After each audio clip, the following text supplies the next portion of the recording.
This is the premium Garmin duffel 45 liter.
It's time to kick ass and chew bubble gum.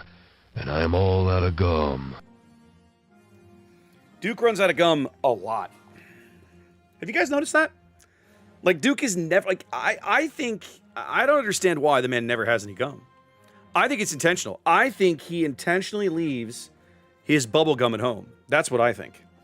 It's the only thing that makes sense, genuinely. Hi, guys. Oh, good. Oh, good. The camera's taking the night off. Outstanding, ladies and gentlemen. Ha, ha, ha, ha. All right. Hang on a minute. This is going to get weird. Yes, you're going to get the Elgato garbage for a minute. I see that, yeah, I don't think he brings any gum. Yeah, okay. So, in typical Elgato fashion, there it goes. All right, I just had to restart the thing to get the blurred background to work again. Like, what? When Elgato's camera software is such a kludge, right? Because all of their, like, background effects come from NVIDIA. You have to install some kind of NVIDIA After Effects thing that software then uses for all the stuff that you can do in the background, right? Like, I can put up a green screen, right? Or I can blur it, or I can do something boring or dumb or whatever, right? Ooh, right? Like, there's all kinds of goofy stuff you can do. But it's all done through NVIDIA. And because of that, sometimes when you update the NVIDIA drivers, the Elgato software, like, which is exactly what happened, because I updated my video drivers yesterday. So, of course, it took a crap. I'm actually curious. What else can we do back here? Ooh, actually, I don't like that one. No, I don't like that one. No. These are all boring. Okay, now, actually, I kind of like this one. I'm going to start using this one for King of the Sea. I kind of like this one. You know, Grant, this is what's so irritating, right? The, Elgato's audio software is amazing, right? The mixing software they use for the mics and everything is amazing. Their camera software is le garbage. It is so... Yes, I know, right? Animated dinosaurs. It is so messed up. It's just not good. Live from RNN headquarters. What's up, Space Chicken? Over on YouTube. Now, guys, Restream took the night off again. Sorry. So, unfortunately, I don't have chats merged. You're only going to see Twitch chat. But, yes, exactly, J-Red. I'm used to that. Look, I'm an engineer. Everybody ignores what I say. So you won't be able to see YouTube chat in the window, unfortunately. Because apparently it seems like Restream doesn't want to connect to YouTube, which is a problem it seems to have all the fucking time. So, I don't know how to fix it. I'm sorry. But tonight, guys, it's boats night, right? It's boats night. Now, I have good news for all of you. I have excellent news for all of you. You guys remember the whole thing? We were talking, if you're on Discord, you know that we were doing some stuff recently with, talking about, there's been all these codes. Like, they went through this thing where all the CCs could apply for codes for Christmas, right? And then hand them out like candy to everybody, okay? And that application was a very, very long time ago. And I saw it. I even liked the post in the CC Discord, but apparently never applied. Apparently, I'm guessing, this did not occur where I saw it, but then again, I don't spend a lot of time on that Discord. Apparently, a whole lot of people who missed out on that opportunity, griped. And so they came through a few days ago with a, hey, we're going to run a second wave of these for those of you that might have missed the announcement the first time. And I did apply. And so guess what, guys? Well, guess what, Grant? We're about to have 83 because I have mine tonight. And I'm going to hand it out to you guys. And we're going to pin it at the top of the channel. All right? So I'm going to paste it in chat right here. I'll paste it in both chats. I'll do it on YouTube first, just because that way it gets done over there. Hold on. I gotta copy it. And I just used this code for myself, so I know that it works. It did not go to waste. Okay, so there it is in YouTube. And there it is in Twitch. And I'm going to pin this thing. There we go. There. Brilliant. So there we go, guys. There is yet another freebie code you can run away with for your boats stream, your boats playing. Legion, JDM. Okay, JDM, welcome in. Took me a minute to figure out what. There is some kind of mosquito or something flying around here. I can see him, but I can't kill him. He's too quick for me. What's up, Xanda? It's not expired, Wife Aggro. You can lie to me all you like, but I know the truth. I know the truth. It's not expired. I just used it. All right, guys. So tonight, we're just gonna do shenanigans, right? We normally do. We'll do some shenanigans. I've got tier 8 boats on special still. I'll probably derp around and ranked a little bit. We're gonna start with some USS Kid. But whatever you guys want to see, throw it in the queue. I will probably play it, and if it's a decent tier 8 boat, I'll play it in ranked, and if it's not tier 8, well, I probably will go play it somewhere else. I had a shockingly good game. If you're on Discord with me, I had a shockingly good game yesterday in La Hardi. Which is the tier 7, the new French destroyer branch. It's the tier 7 in that branch. I'm thinking I may put that game on YouTube because it really shocked the crap out of me. Formula, yes. The problem is, I'm not sure I can run that game. Have you seen the system requirements for it? Like, what is my card? A 3080? What am I running? Give me a minute. I gotta go look. I can't remember off the top of my head. Here we go.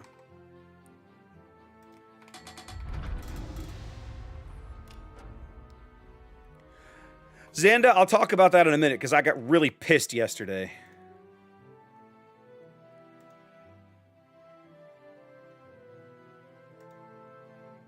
What is my card? Here? No, here. Here. Yeah, I have a 3080. I have an RTX 3080. And I had like a low-end card for running Indiana Jones and the Great Circle. I was like, what the hell? This one is a 3080. I can't tell how much RAM is on board the video card. I'd have to look. I do not recall. But I was very torqued. I was like, what the hell have they done with this game?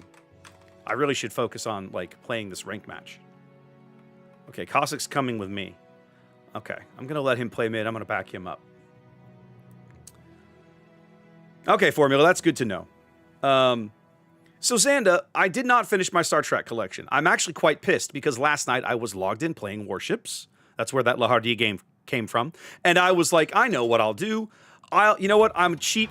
And I have plenty of doubloons. I'll go buy some Star Trek containers to try to finish the collection. The armory wouldn't load. I spent 2 hours trying to get the armory to load. It wouldn't do it. I finally gave up. Time to put on the beer goggles. Let's go, Otago. You and me, buddy. Get up here.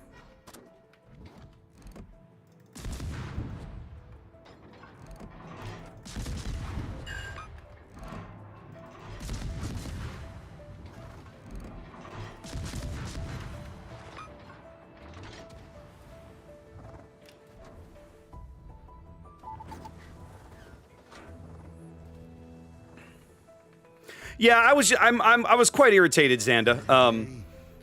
Again, it's one of these things like, I'll get over it, but it still definitely quite irritates me. All right, I'm gonna move out in front of this smoke so we can try to spot this Ipiranga. I've sort of blinded the team here because the Cossack is not doing a great job spotting.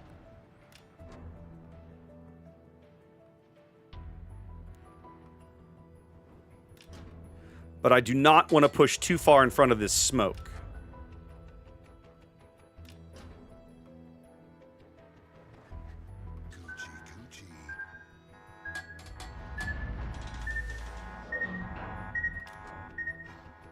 Hey, what up, loser?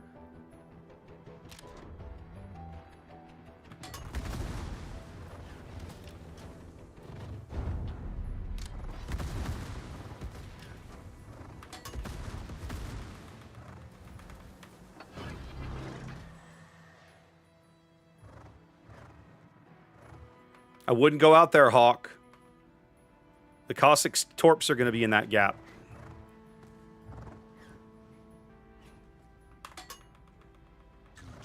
I warned you.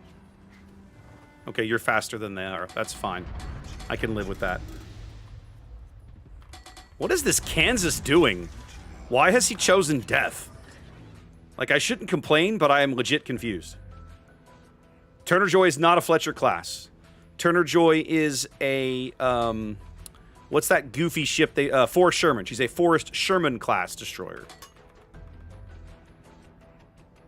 Kansas is going to ground himself in the hopes that he lives, but right there ought to kill him.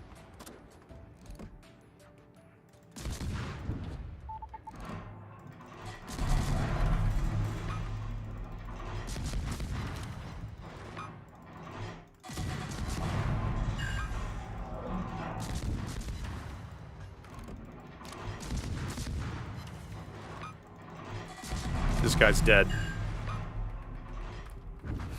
Love it. Works for me. Sailed forward until dead. All right.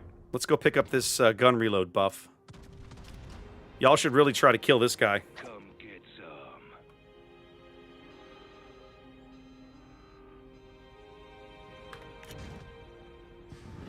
I have no idea what this hawk is doing. Other than dying. This hawk is going to die a violent, violent death.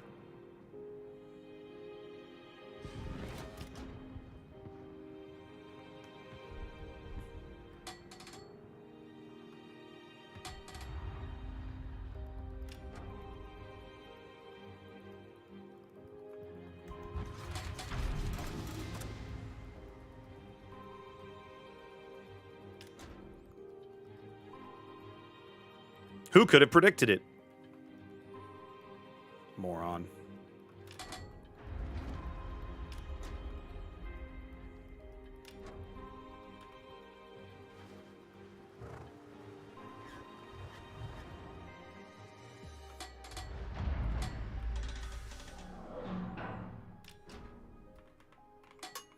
What is our Cossack doing? What exactly are you gonna... How exactly are you gonna be useful down there, genius? Wrecked. Hail to the king, baby.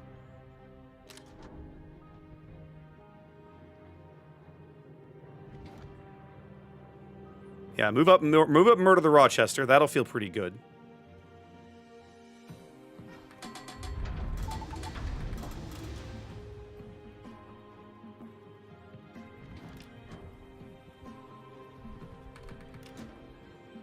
All right, can I beat Benson in a gunfight? I can beat Benson in a gunfight. Rochester's bought it. Cossack is grossly out of position. Time for some fisting. I'm on it. Hang on, I gotta read the question. What am I gonna do? Asking for 2 boat streams left before. What do you mean 2 boat streams left? What are we asking? I missed the question, Xanda. If you're asking, what's up, Spooky? If you're asking if I have another sheet of stuff, the answer is yes, I do.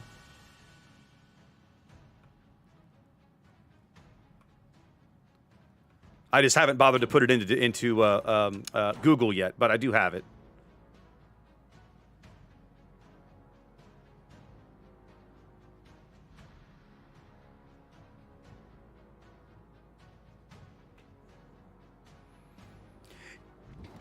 Hey, what up, my dude? Remember me? I'm the guy with a heel.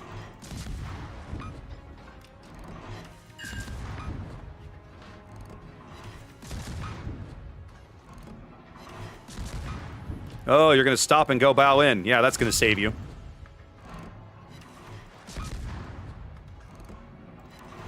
He says putting all 5 shells on target repeatedly.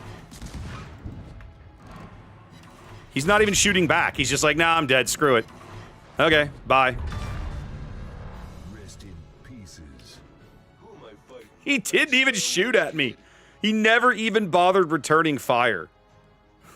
Like, what are you doing?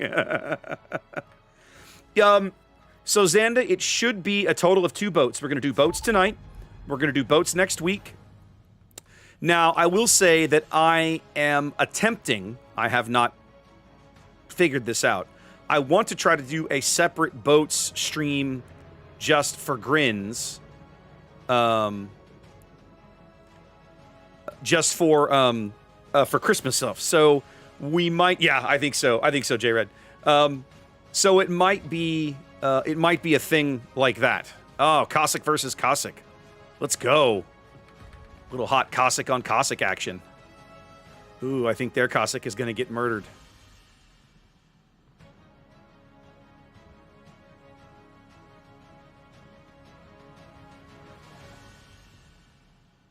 Yeah, he did.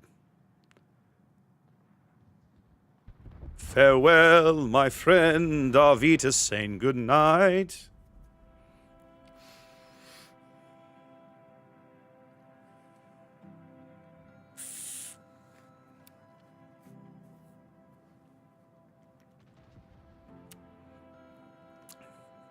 So over on YouTube, Spooky asks an interesting question.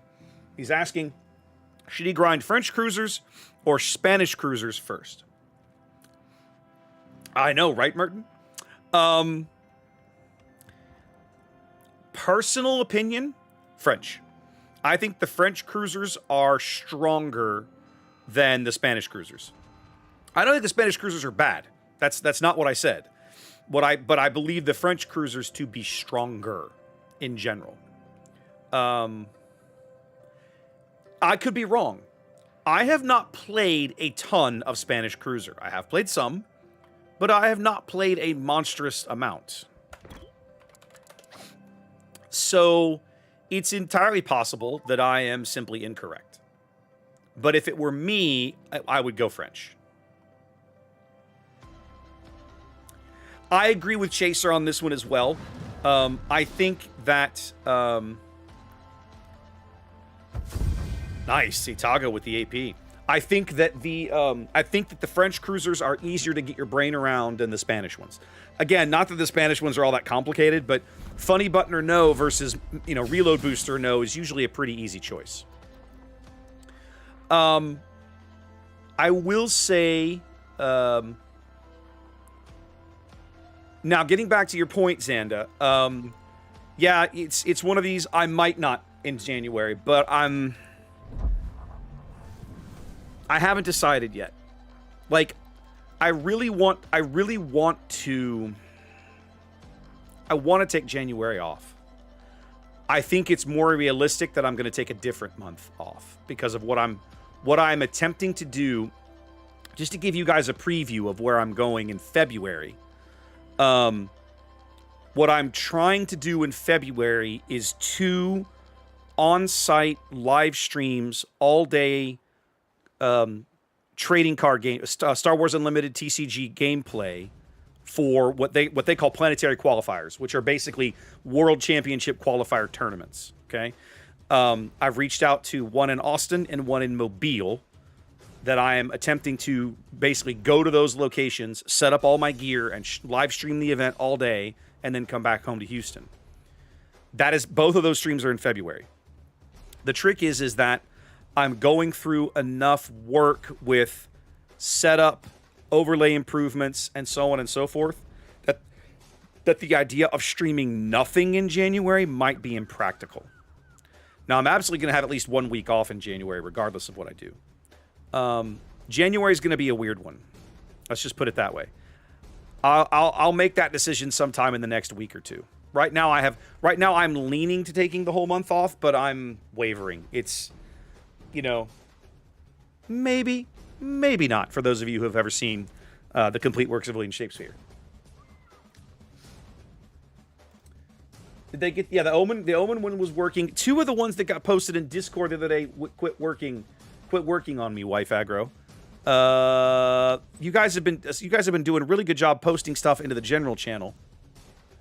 Let's see. It was... Clyde's worked. Zapata's wasn't working for me. Let's see if they fixed it. Because what they have to do, I think once all the charges are used up, they have to manually go in and add more. I gathered that from something that Bogsy was saying. No. So I think John's wasn't working for me and Zapata's wasn't working for me.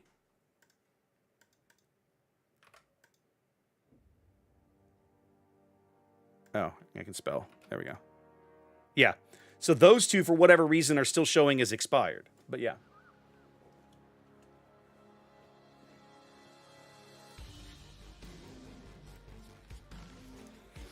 Okay. So we did kid. You guys have put Cossack and, we just saw a bunch of Cossack. Let's go play some Cossack. Cossack in ranked is like cheating. It's almost like cheating. The ship is so good. I gotta tell you guys, if you like playing Destroyer and you don't own a Cossack, you're doing yourself a disservice. Find a way to get one. Find a way. Save up, scrounge, beg, borrow. Don't steal. That's bad. But, like, get a Cossack. They're so stupid. It's such a good boat. Well, that's fair, Classic, but I'm not going to encourage people to do so. I guess maybe I did say cheat, didn't I? All right, so we've got a Kiev and a Kagero. Now, the Kiev can be a very, very, very good boat in the hands of somebody who understands how to play it. It can also be an absolute disastrous train wreck in the hands of someone who doesn't. So we'll see. I doubt we're going to be that lucky, Xanda. Just keep going at whatever pace that you like. I don't think we're going to get through 1310. And truth be told, let me look at this real quick. I got to see when 1310 expires. Doesn't expire. End of the month. Yeah, okay. So even if we don't get through 1310, Xanda, remember one of the reasons that I'm doing giveaways on Discord now is because I can give away codes without having to stream. That's one of the reasons I did that. So even if we don't get through 1310, don't sweat it. Fasten your seatbelts. It's gonna be a bumpy ride. Can't leave my ride behind.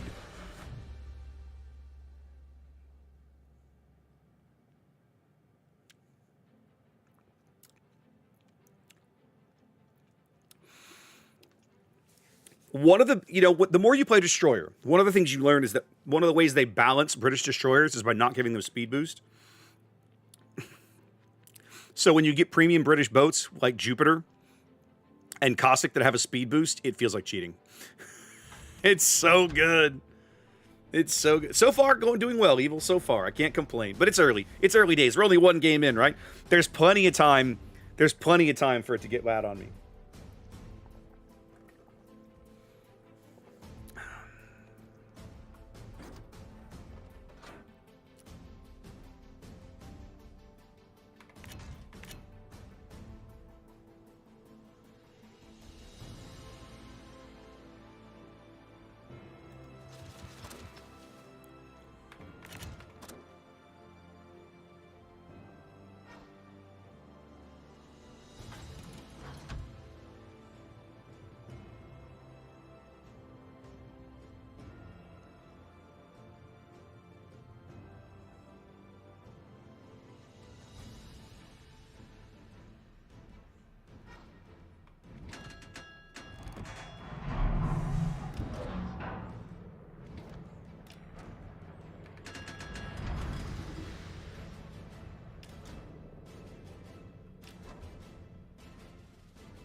Job.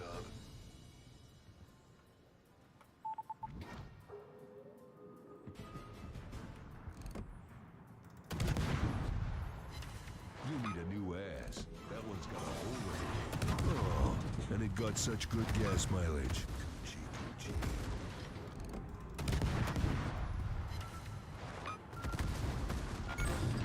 Time to put on the beer goggles. I'm gonna feel that one in the morning. Much better. Another day, another disembowelment. Okay, Kiev bought it. So he was not played well. And now, with my Hydro up, we should be able to murder this Kagero. It cost me a lot of health, but it's going to result in 2 dead destroyers for the other team, which, in an arms race game, is about the worst thing they could possibly have to deal with early on.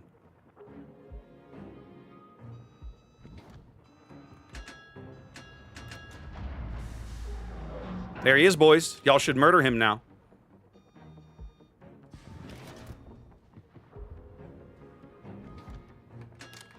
Well, that's irritating.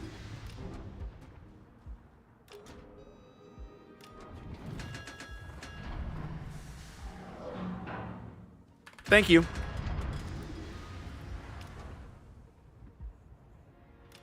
All right, good job, fellas. Well done.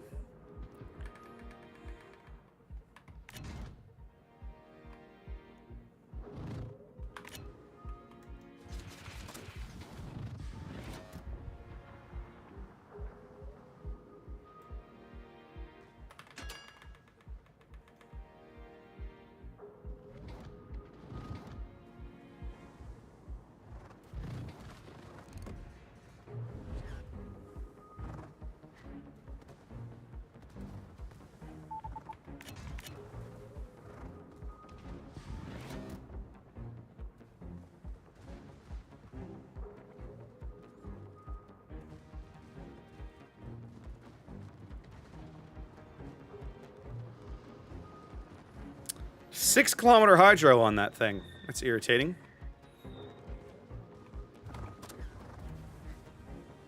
Maybe y'all should, you know, kill him and stuff. That'd feel pretty swell. Can't leave my ride behind.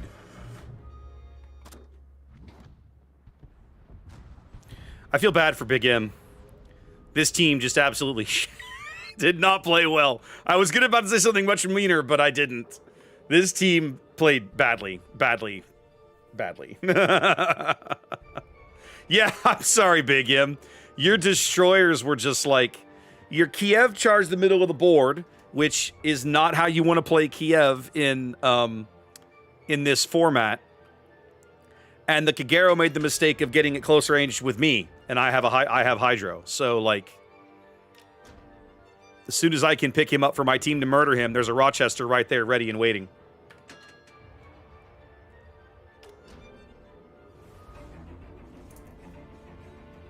Bloody hell, this bug's gonna drive me nuts. Oh, this Ibaranga's actually kind of close.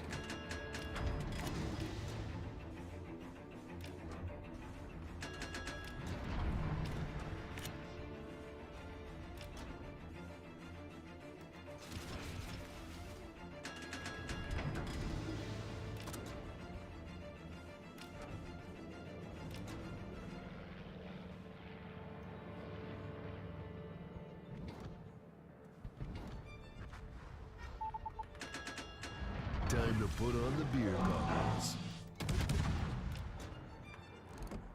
I should probably swap to the AP. I'm trying to get some fires on him, though. Another disembowelment. There we go. He'll have to do something about that, presumably. There he goes.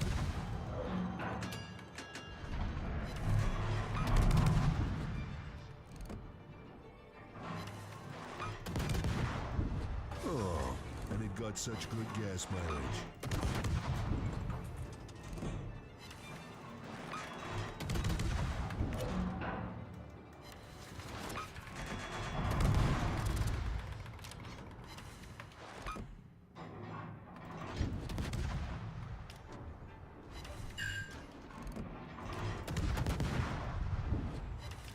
You're still going to take a torpedo. Bye.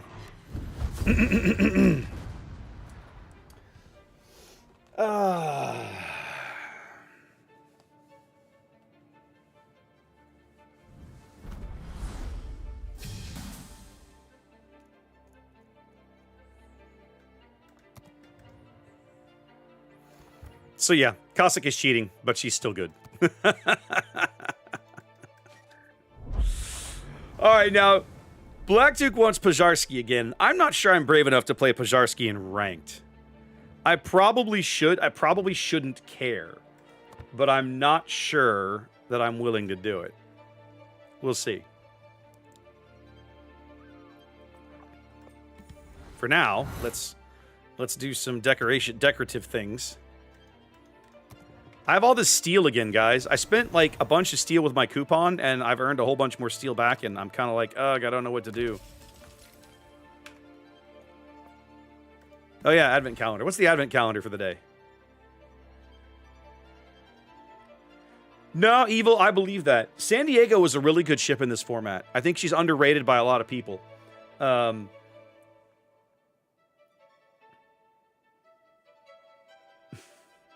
Spooky, I'm glad you like the American Heavies. They're really good boats. I think that San Diego is honestly probably a little underrated in this format. Special bonuses and a regular small container. Sure. All right, let's see. Still looking at 8s. Do I want to play Pazarski in ranked? I'm not sure. Let's try. Man, I don't know. So, Pazarski, as fun as she is, that firing penalty is definitely a little off-putting to me. Like, what's her 7-7? So she's the same as Kutuzov. Kutuzov just has so much more flexibility. I don't think I want to play this one in ranked. I'll play it, but I'm going to go back to randoms. I feel like Pizarski is not a great ship for closed formats because you're locked into the AP without bringing the utility that you get out of an Edinburgh. I was having this conversation with Black Duke on the weekend, right? He came down and we had dinner when I was in Philly on Saturday night. And we were talking about Pizarski.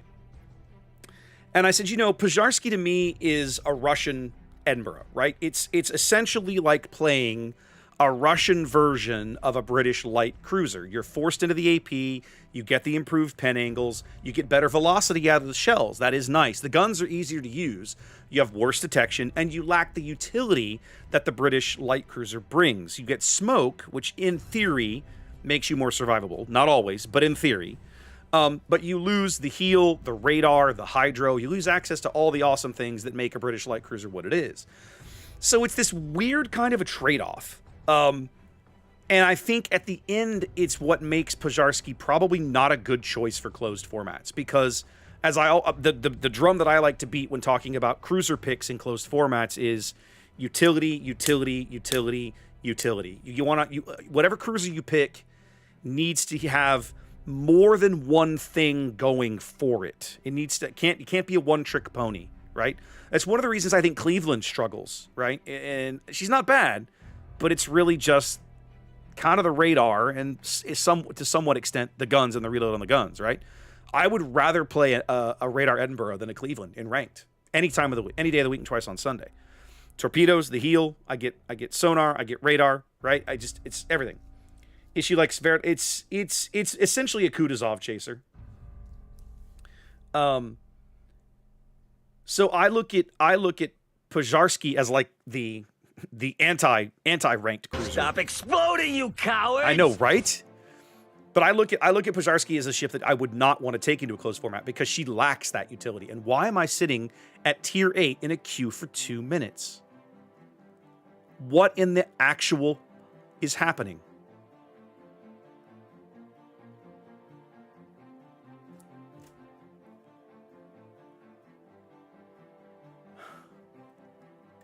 I did something, was it Monday this week? I think I mentioned it on Monday night's stream. There were 5 or 6 carriers at one point. That's not the problem.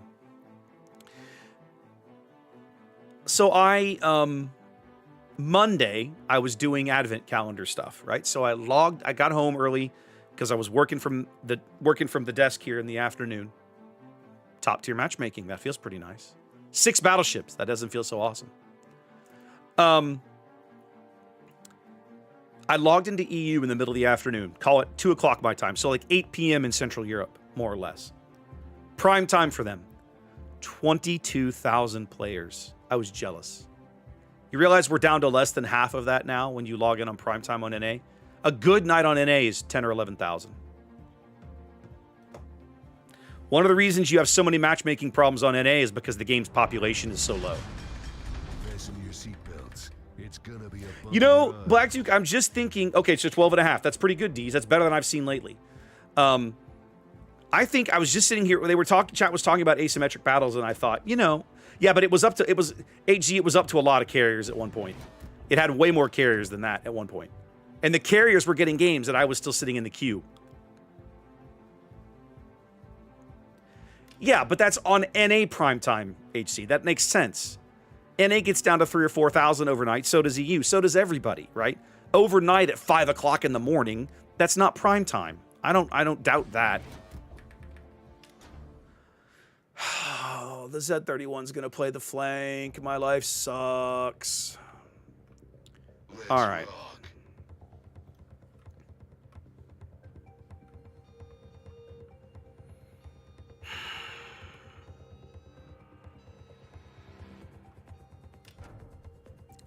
I gotta figure out how I'm gonna position this boat.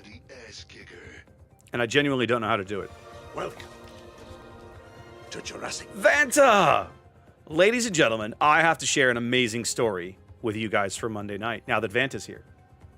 So, Monday night, I did an hour of Star Trek Ops, right? We got done with Civ a little early. Zath and I divvied up with some of you guys, and we played Trek Ops for a while. When that was over and I hung up the stream, I talked with Zath for a few minutes. We said goodnight. I logged back into boats. I never actually logged out of boats, but I went back to boats. I said, you know what? I want to play a game in Fletcher. So I queued up my Fletcher, zoned into a game. And I ended up in a game. I ended up on Mountain Range. The game, this was a very weird game, by the way. I ended up in a game on oh, hello. I ended up in a game on Mountain Range.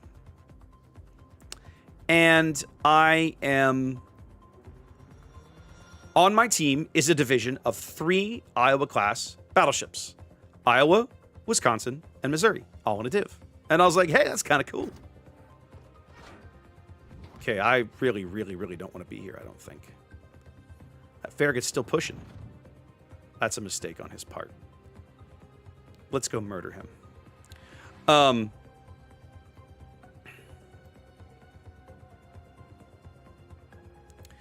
One of whom is Vanta. Now, I don't know that I ever learned this, but if you guys, I don't know that I ever learned his in-game name, but you guys might recall back at the beginning of the year, back when I went to CarrierCon back in March, I might have told you the story of the panel that I was supposed to be kind of the featured guest on. You know, come talk to the crazy boat streamer for an hour. But CarrierCon is a weeb con, and I'm not a weeb, so I'm not a big draw for this place. So, like, 5 people showed up. I was not upset. I was not offended. I wasn't even really fussed. I was actually kind of surprised that we got that many. But what happened was the museum staffer that was running the event was like, okay, so I've got all these prepared questions that we can do, or since you're here, we can do something different if we want. And I was like, well, what's different? And he says, hey, we could go and do, why don't we go down to the engine room? And I was like, hey, that sounds like a pretty cool idea. Let's go down to the engine room.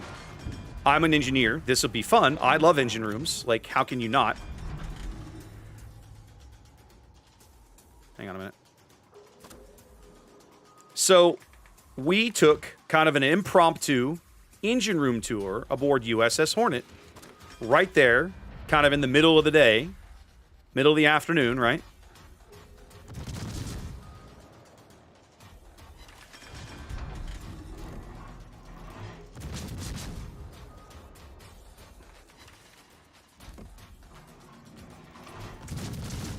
He knows I'm here, but he can't see me. I'm staying just ahead of his detection. And my torps ran out, which makes me very sad. Okay, he turned all the way around. Now, I'm wondering if this Farragut ended up in the gap over here.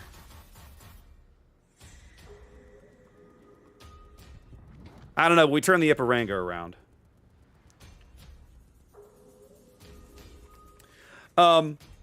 I know, who would have believed CarrierCon was full of weeps. So, anyway, we go down to the engine room, and the staffer who's with us, basically giving us access to an area that's normally only available for, like, special tours, small groups, like hard hat tours, that kind of thing, is like, I don't really know anything about engine rooms. And I was like, well, you know what? It turns out I do, right? Like, this is literally what I have a degree in his marine engineering. So I kind of sort of gave an impromptu tour of this engine room. There's like 5, 6 of us. So we're walking around. We're talking. I'm talking them through the boiler arrangements. The steam comes in here through the high pressure turbine over to the low pressure turbine. The turbines feed the reduction gear. The reduction gears turn the shaft. All this. I'm talking them through it. It's a lot of fun. Well, it turns out one of the guys filmed part of that and put it on YouTube.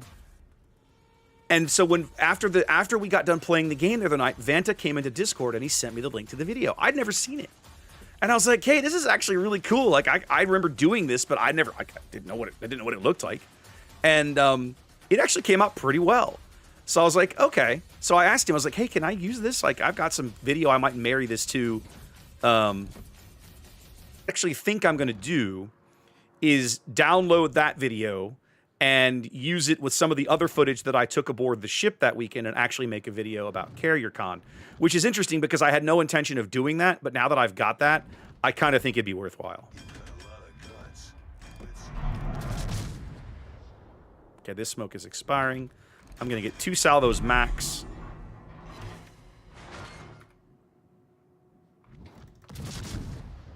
Okay, and we're done.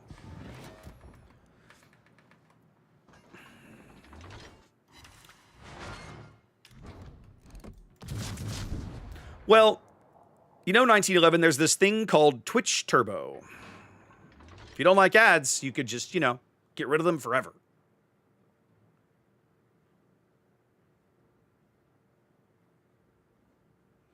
I feel like I'm not playing this ship very well because I just don't have a good place to position it on this map. York is such a north-south map, and Pojarski wants the broadside of things that are pushing into her. It's actually... The lecture part of it is actually quite short, Formula. It's only maybe 5 minutes. But seeing more of the engine room is kind of cool. Like, it's an area of those ships you don't normally get to see.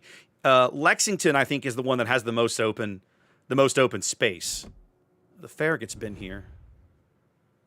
Oh, shite. The Kansas is coming. The Kansas is coming.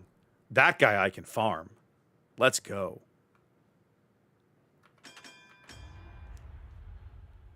Am I the one spotting the Kansas right now?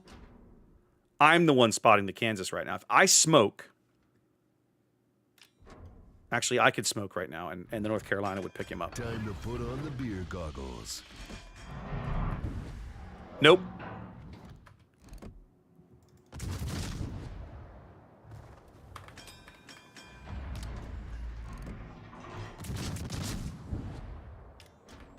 Another day, another disembowelment.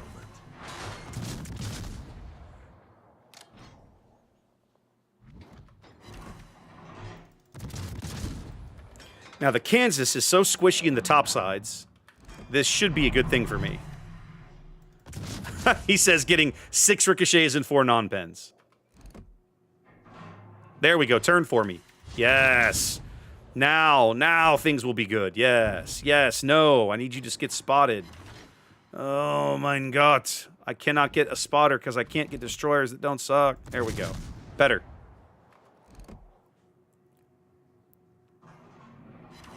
Great. The fair getting moved up and is close to... Oh, no, my smoke expired. That's a problem. Oh, I'm probably dead right here, ladies and gentlemen.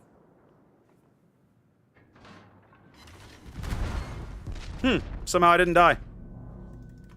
I forget that those are the short smokes and not the good smokes that Kutuzov gets.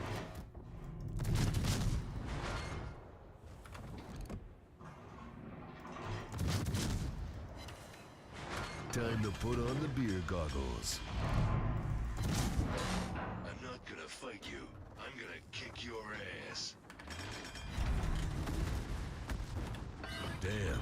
Desert road, no gas, and no chicks. Time to go be somewhere else. Much better. Well, this game will be largely a waste of my time. Another disembowelment. Because I apparently suck at playing Cruiser. Now, the interesting thing is that the Ipiranga is leaving.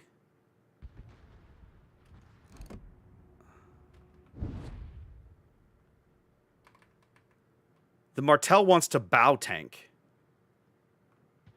What is he doing? You can't bow tank with a Martel.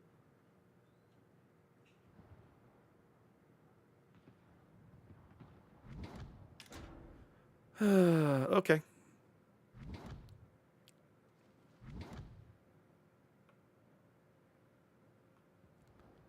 A little bit of both, Evil.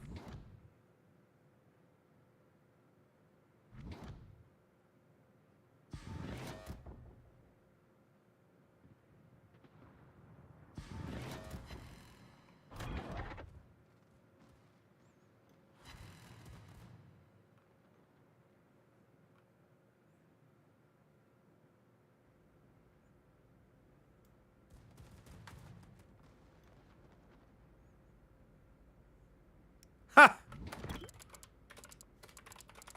I'll still make the Hall of Fame.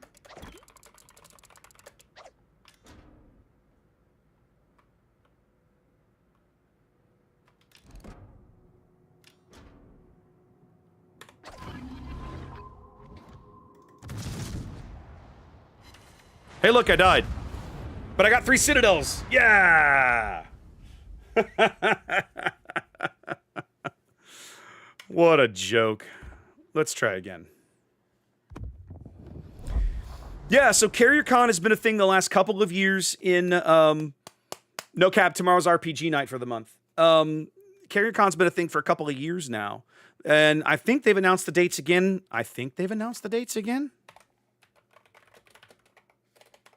Isn't it? It's usually in March.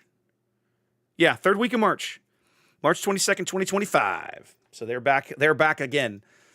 Now, it's primarily a weeb con. So if you're not a weeb, I won't pretend that there's going to be a whole, like, that's not to say there's nothing for you to do. That's not fair. That's a lie. But if you're a weeb, there's more for you to do. Let's put it that way. Now, last year, Warships was a big sponsor. They had like they had like PCs set up, which I thought was really cool. I'm looking to see. So they're doing some, they have a tabletop section. Last year, it was not particularly large. I kind of keep hoping they'll expand it a little bit. 2025 map? That's the 2024 map. Yeah, that's not quite right. But still, anyway.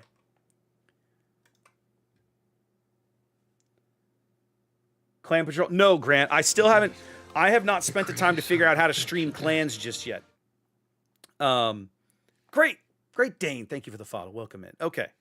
All right, this is a little better matchmaking, hopefully. We're still top tier, but I don't mind the carrier. But there's fewer battleships, so that's got some things to it going for it. Well, that's Midway. Midway's in San Diego and Hornets in Alameda, so that's different. Spooky asks, what do I think of the Vermont line? I don't care for them. They're not my cup of tea, but they're not bad ships. Not by a long shot. Oh, God. Did I get north again? This map. Bless America. All right, whatever. Yes, Carrier Con is unique to Hornet. Midway does not need money. Hornet needs money. And so Hornet is constantly looking for ways to incentivize attendance, right? And so one of the ideas they hit upon was doing a little convent. They have a large open hangar deck. It's just as good as a convention space, isn't it? Like, you know, what's the difference between a flight deck and a convention center once you pull the planes out of the flight deck? Basically very little. So they run Carrier Con.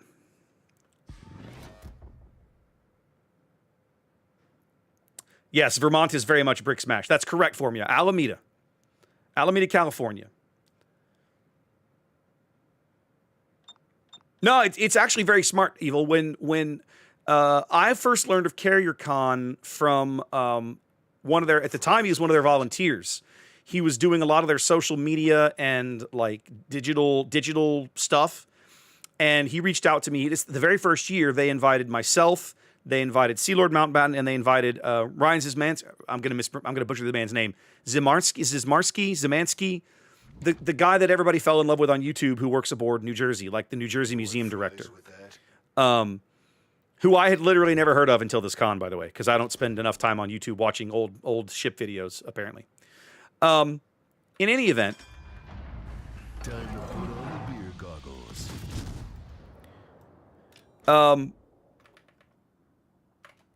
So the event itself is basically just, it's by and large, it's an excuse to get people to come on board the ship, right? Once they're on the ship, they're there to, you know, hopefully spend some money.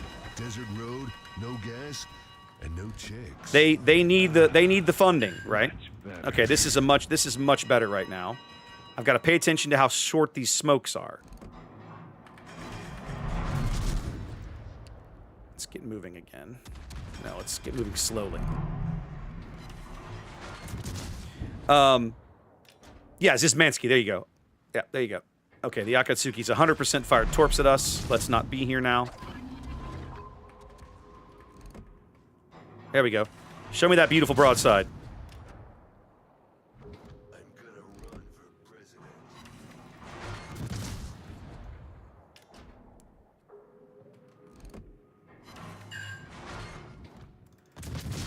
In any event, the bottom line is that oh, for God's sake. At 16 kilometers, ladies and gentlemen.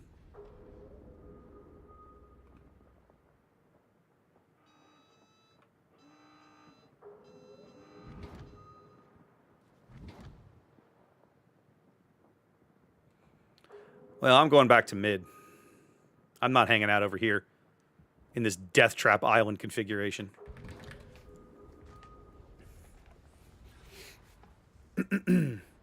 No, Grant, I agree. Warships learned the weeb shenanigans thing a very long time ago too, didn't they? Right? If you put weeb content in the game, it turns out the weebs will show up and spend money. There you go.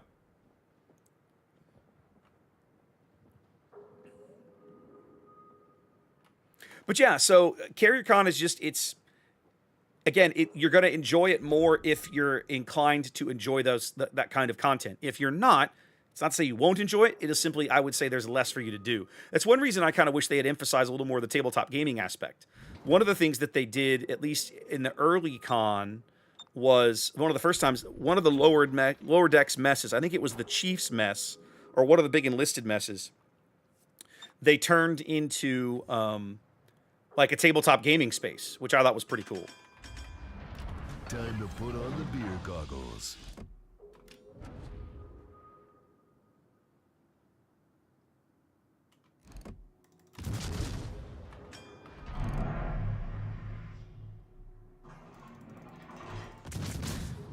Another day, another disembowelment.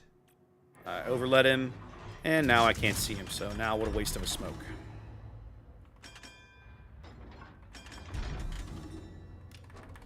No spotting. My one destroyer suicided, and my submarine is on the 1 line. So this is one of the other perils of playing a ship like Pozharsky or Kutuzov in a random match, is that if your team is surrounded by people who don't know how to spot, which is a lot of players, you're gonna have some struggles. Oh, Chaser, I 100% believe it, because I know the kind of money they make off of the comic book crowd. Remember, I've been to Dragon Con many times. I have some cosplay outfits of my own. I'm well aware of the kind of money you can spend on those things. Well aware.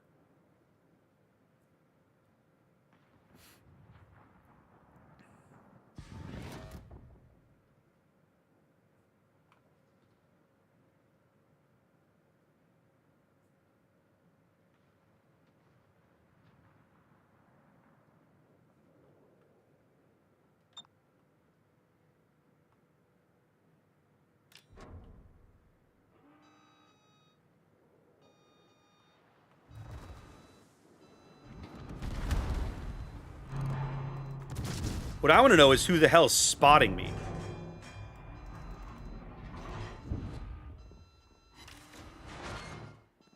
Oh, it's the Akatsuki, wherever he is. I guess. How the hell am I still spotted here? Fries with that? Oh, he's in the gap. The Akatsuki must be in the gap. That must explain it. It's the only thing that makes sense right now.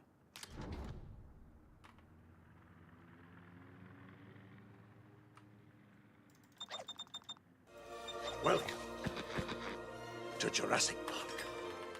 Mr. Alex with the follow. Welcome in. I like it. Okay, we're going to their flank. Let's go. Get in, losers. We're leaving.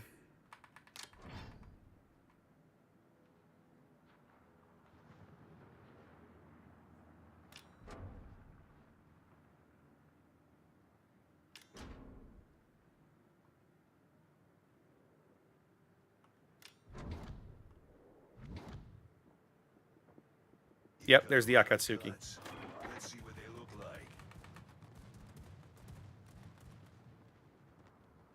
I'm going to go up here and die, and I sort of don't care.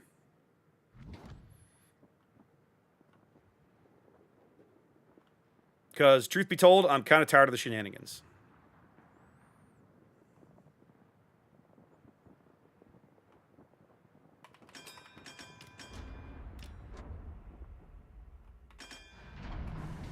Time to put on the beer goggles.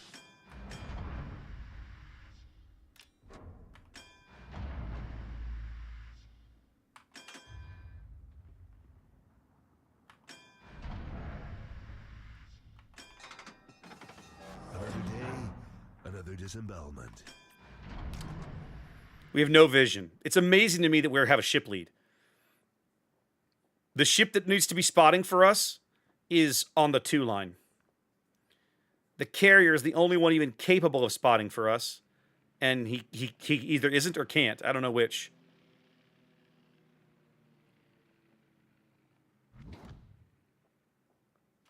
I disagree with you, Wonder. The AP only is actually very, very good. I lied.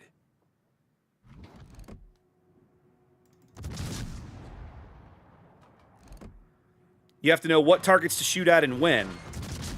The struggle is that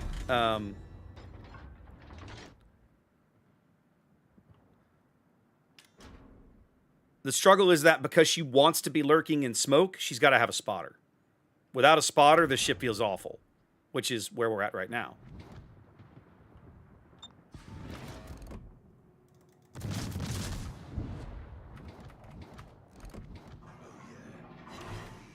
I can kill it. Time for some fisting.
Keep him lit, boys.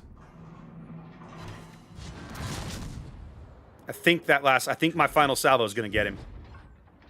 Okay, the Eugen got him. I'll take it.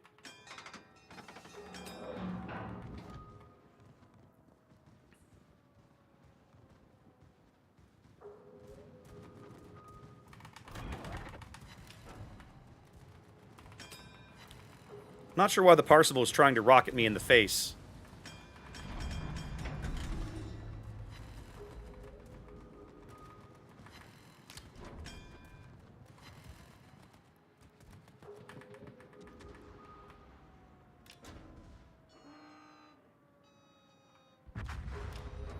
Alright, with the Talin dead, we can push. Come on, let's go.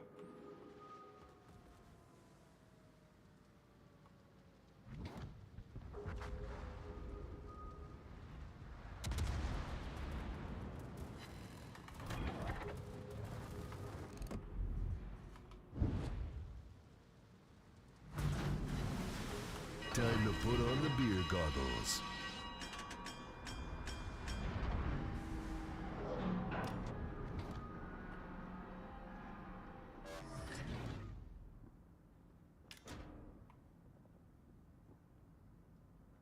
Another day, another disembowelment.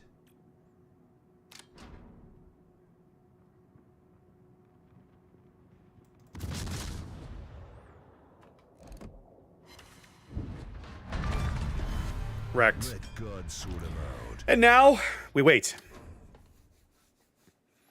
So again, not an amazing game in this ship because the lack of spotting really limits what you can do. She's spotted from orbit, so you have to be at least moderately cautious about how you position it. He's in the gap, so let's try that. I think my shells have too much velocity. Now I'm actually going to get him over. Look at that. Would not have put money on that.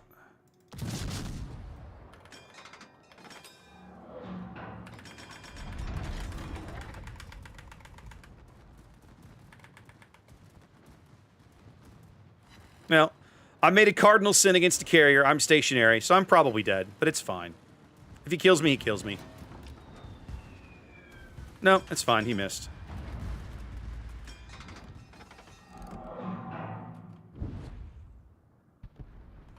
Time to put on the beer goggles. Prince Eugen's played a really good game. I don't think I can get shells over now. No, the velocity's too high. I like Santander, man. Santander is a really, really, really, really, really good boat. If anything, I think Santander's probably a touch underrated.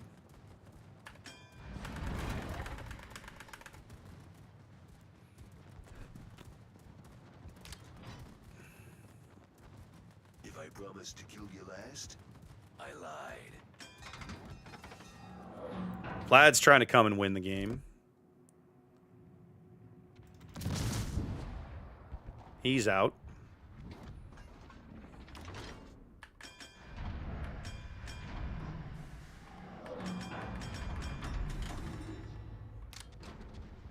Repulse is finally going out.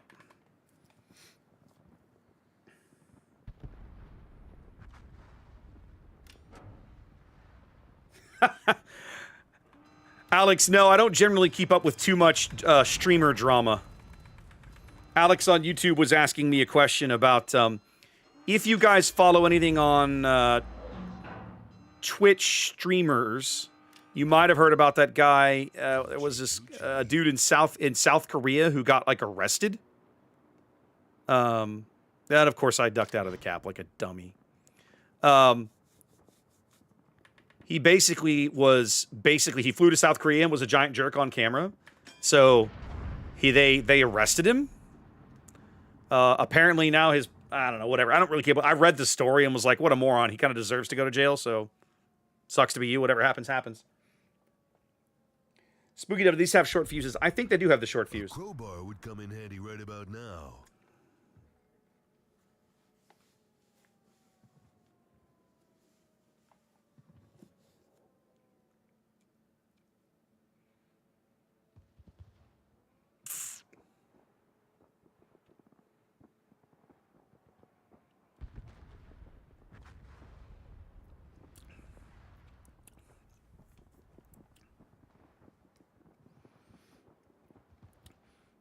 This is not a bad ship. I just realized that Gabe was my Parsival.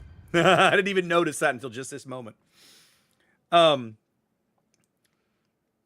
this is a really challenging ship to play when your spotters are dumb. Now, if you want to div up with somebody in this boat, I think she's a lot better. A lot better. Get a competent destroyer, and your world opens up, in my mind. Very nicely. Hipper, Eugen, Talin, or... I'll tell you what, let's take Eugen into ranked. I'll do that. I think Eugen in ranked is a perfectly good choice. Just gotta find my Eugen. She'll be down here somewhere. There she is. Yeah, there's too many... I almost feel like there's too many ships some days. I can't keep track of everything. It's... Oh, actually, hold on. I want to make sure I've got Hydro and not Defensive Fire. Yeah. Okay, good. Usually when I play a Hipper in randoms, I put Defensive Fire on it, but I don't want to do that in ranked.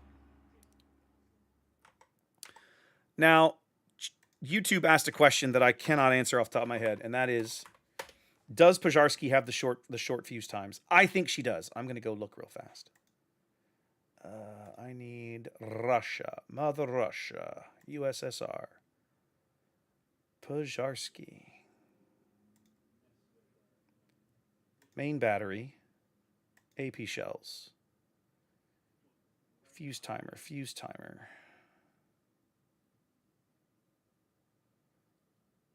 0.025. All right, let's compare that to Kutuzov's regular AP shells. Main battery. No.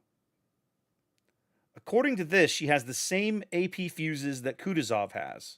But I think she does get improved pen angles. They usually do that on AP-only ships. Yeah, she does have improved pen angles. They're not American good, but they're good. All right, what do we got? We got standard. Okay, this is what? This is an archipelago. This is archipelago. Yeah, okay. I got one radar with the Allende, who's already burning one because apparently he fat-fingered it. I'm going to play the south flank. We do have a carrier, but it's a Yorktown. I think I'll be all right. I'm going to play the south flank.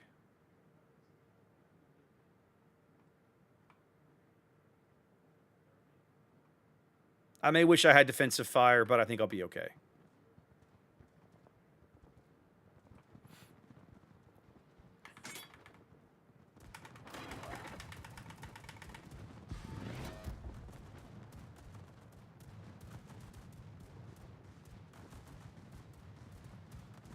He's attacking the AA cruiser. This seems ill-advised. And they've got a Talin and a Mogami. Now, the Mogami could be really, really sexy if I can catch that guy out. But he outspots me by almost 2 full kilometers. Okay, he is coming south. Okay. Interesting thing on this map is also a bit of a cage match. I will have the opportunity, possibly, depending on my position, to murder this Yorktown. We'll see.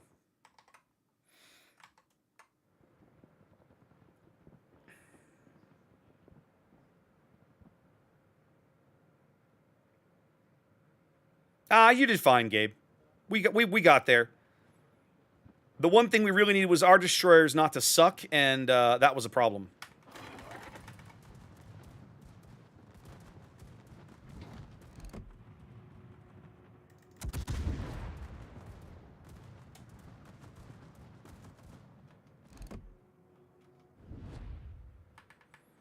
Okay, so the Mogami's spotting me, and probably they only have the one battleship.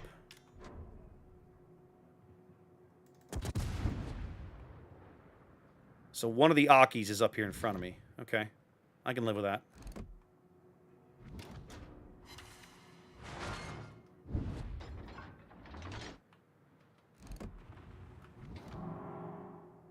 You're bold, aren't you?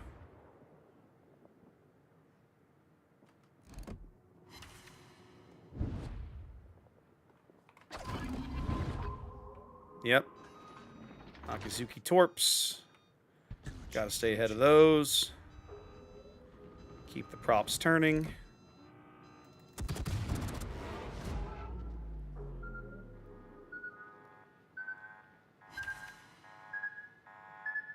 Gonna miss the second set too.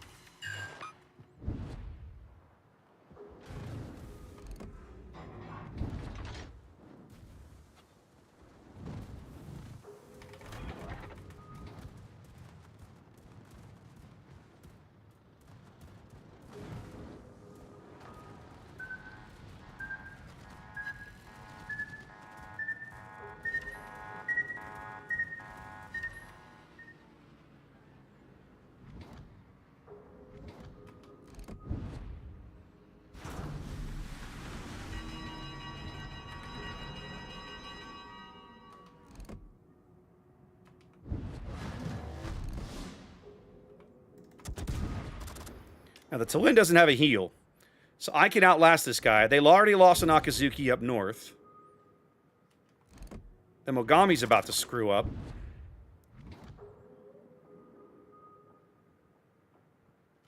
The Talin's about to screw up. Those should be at least full pins.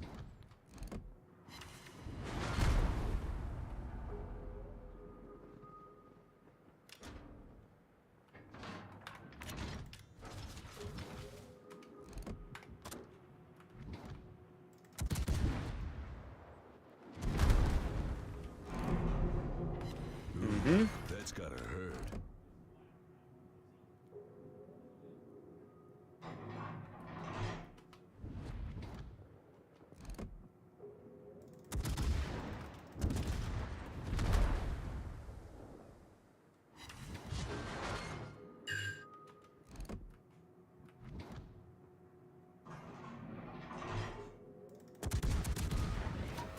Keep turning, Mogami.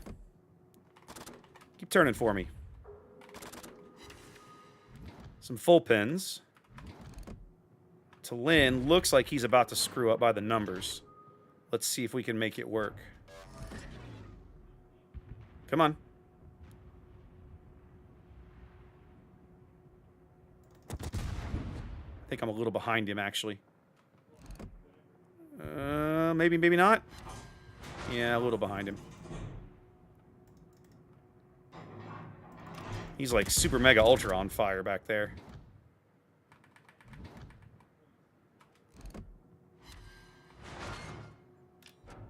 Talin is out. He's going to take the Benson with him, but that's fine. Oh, are they recording tonight? Nice, Hetman. Nice.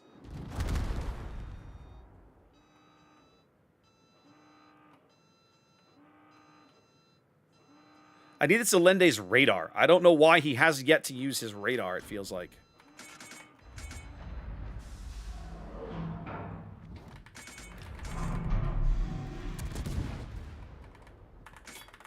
This should help. Damn. Desert road, no gas, and no chicks.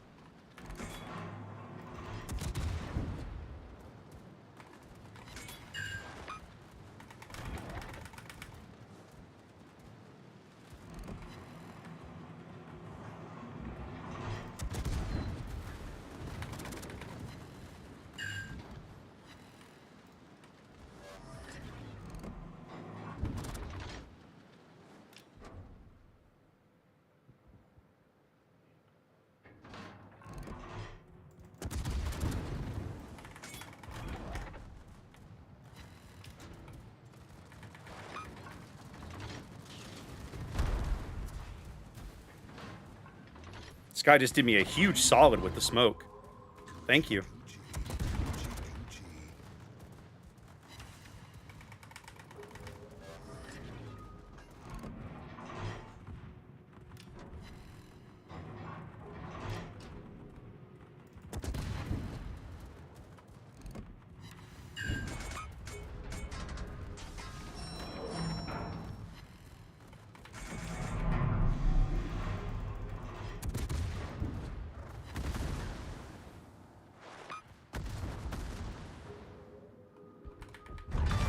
Alright. So now I need to avoid the torpedoes. Keep some speed up. Come on. There we go. Let's go kill a Mogami.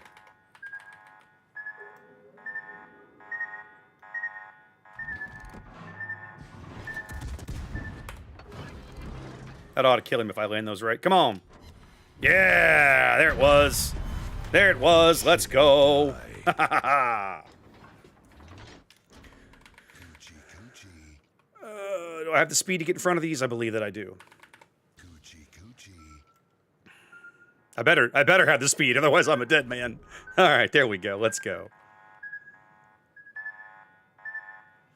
This Allende following me around and never once using his radar to detect destroyers really kind of irritates me. Oh, man.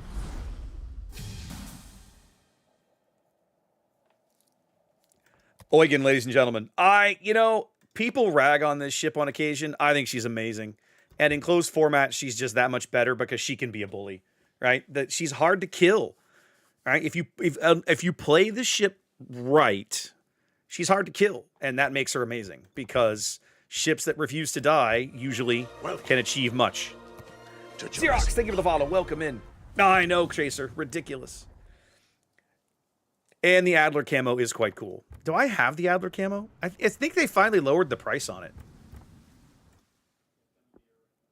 No, I'm still too cheap to buy it. I'm still too cheap to buy this camo. I'm like 4,000 doubloons. Fuck that, I'm not spending that. That's insane. But it is gorgeous. Like, it's pretty. I mean, look at that. Like, it is gorgeous. But yikes, I'm not spending that. Come on. Well, Chaser, when Eugen was first released, she had very little that made her better than a Hipper. So it was like, well, I'm paying for a clone of a ship in the tech tree. Why the hell would I do that? And then over the years, they have finally worked Hipper and Eugen into positions where they're each different and somewhat more unique than the other, right? Beyond the small, and I do mean minuscule difference in their AA bubbles, which when the ship's released was almost the only difference between the two things at all. Mike, it's the principle of the thing. It's the principle of the thing. Do I have the doubloons? Sure. Do I have anything to spend them on? No. But that is charging 4K for a cosmetic camo. Like, come on. It's the same way that when they do pre-release events, I beg people not to spend money on it. It's the same idea. With doubloons, I could go pre-release and go crazy and get super early release. I don't want, like, that's just ugh. I don't want to reward wargaming for making for it's not bad behavior. That's not the right word for it. It's it's not even predatory. Calling it, some people would call it like predatory practices. I don't think it's predatory. I think it's ridiculous. I think the pricing of some things is ridiculous, and I refuse to pay for it. There you go. It 100% did, Chaser. It 100% transformed the ship. Because the dude, you got Enterprise, Merton? That's awesome. That's awesome. I should play Enterprise. Modi, I agree to some extent. I agree to the point of Finnegan, I see you on YouTube. Give me a sec.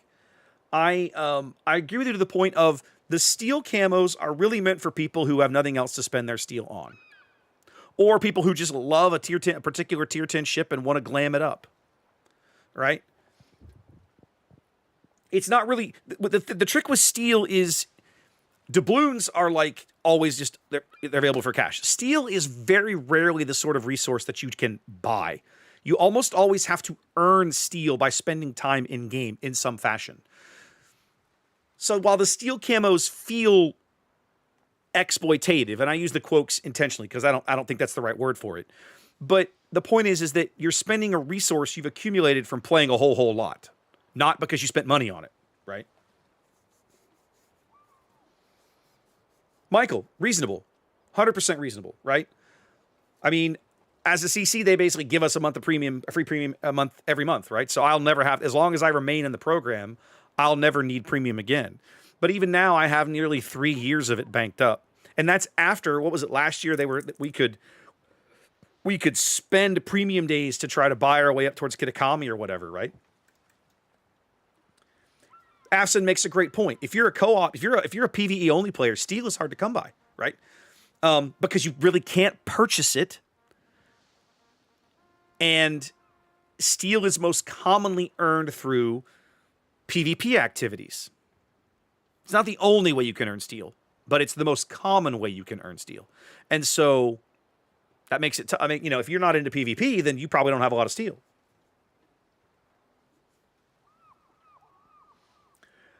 Chaser, it's hard to do. It's hard to answer that one.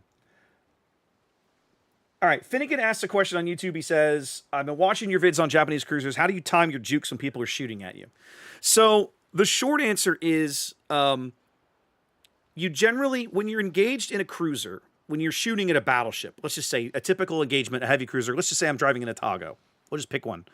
And I'm dueling a battleship, or I'm shooting a battleship, and sooner or later I'm going to light him on fire. He's going to be mad. He's going to want to shoot back. Okay. Chances are I'm looking down my barrel at him. Chances are I can get a pretty good idea of when he's looking to shoot at me. You can always be looking down your binoculars view and tell when someone's guns are pointing at you. That's one way to be on the lookout for shots. But you can also see them shoot at you. Some of it is a little bit of instinct. I won't pretend that it's not. Some of it is just like, it feels like it's been about 30 seconds since his last shot. It's time for him to shoot again. Some of it is you can see him shoot, and at that point, you probably need to.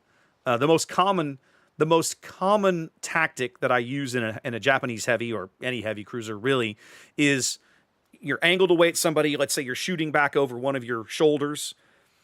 You've probably given them a little more angle than you would like, right, to get all your guns to bear, and they fire at you. One of the quickest things you can do is cut your speed and turn away. To get narrow, you slow down and get narrow. Getting narrow makes you a harder target to hit. Slowing down means that they probably overled you a little bit. Now, when you're up against good battleship players, they know you're probably going to do that. They're going to short the shot, so you might end up steering right into it. So it becomes this little cat and mouse game, right? Of, do I hold this course? Do I change? But even if you don't change your speed, when you see them fire, you almost always want to get narrow as quickly as possible. Classic also makes a really good point in chat. There's is it 1 point or 2 point? Incoming fire alert. There's a 1 point skill that'll give you a little bit of a leg up when someone's shooting at you, right? So that's handy. You're welcome, Striker. I'm here for you, buddy. I'm here for you. So, what signal flag did you get?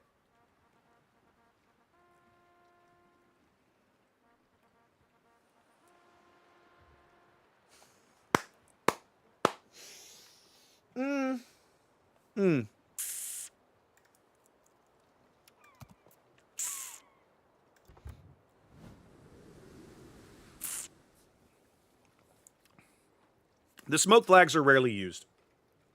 They're really good on the Australian cruiser line. They're really good on those anything with a crawling smoke. The Italian heavies, for example, the Italian destroyers. Any submarine wants this flag, but like you don't need a lot of them.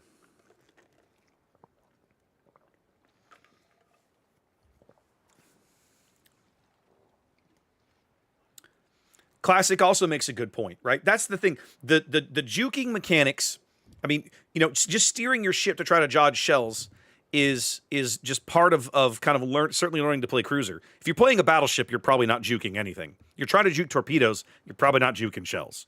Where am I going? I was trying to grab a Tago. I was going to take a Tago into ranked. But if you're playing a heavy cruiser, life's a little different. Let's go play one of the best heavy cruisers you can take into this format.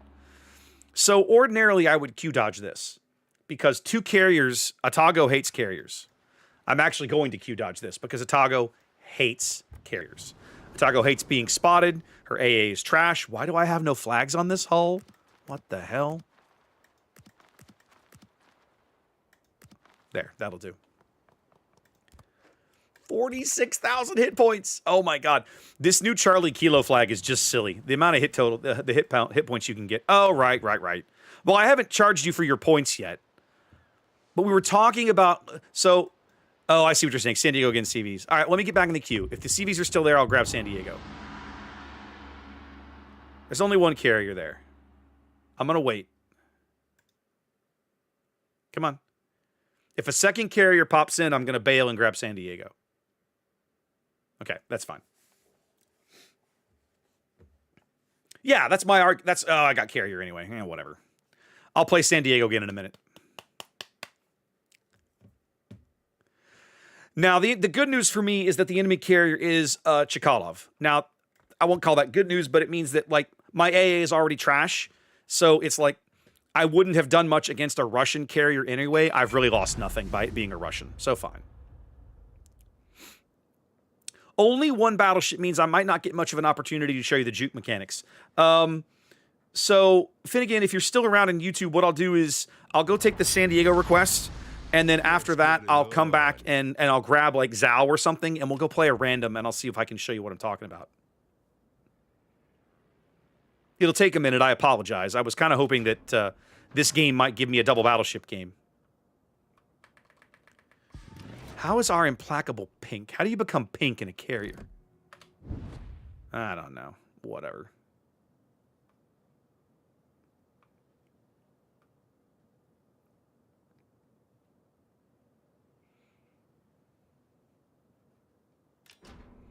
Right, Striker, but my point with Chekalov is the reason you want good AA is because you want to be able to meaningfully impact his plane choices over the course of a match. But with a Chekalov, I'm not going to be able to do that anyway because he's Russian, so it doesn't matter, really. So, Atago's amazing. This boat is awesome. And 46,000 hit points. Ridiculous. Ridiculous. Ridiculous. Okay, Z-23 coming here. Torpedoes are almost up. I want the Implacable to spot him. Our Implacable seems most interested in farming damage as opposed to winning the game. This makes me sad.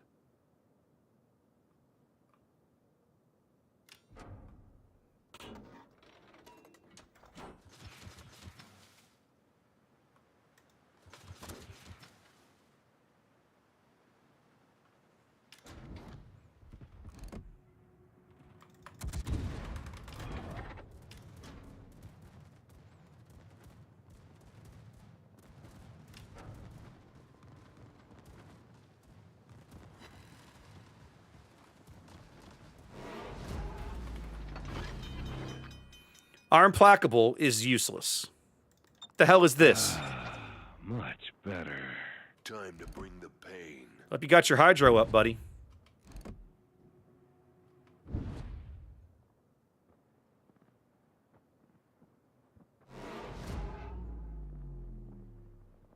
All right, now since they are all mostly clustered at the other cap, I'm going to go push this Z-23.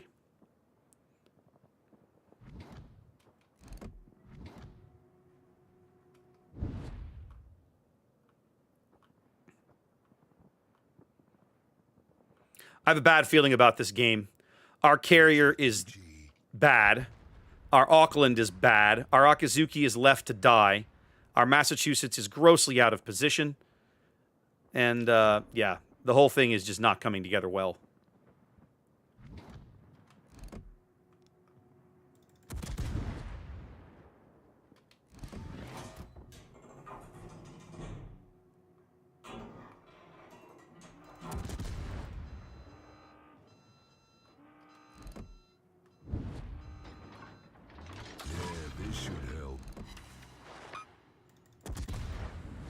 Hey, what is up, my dude? How you doing?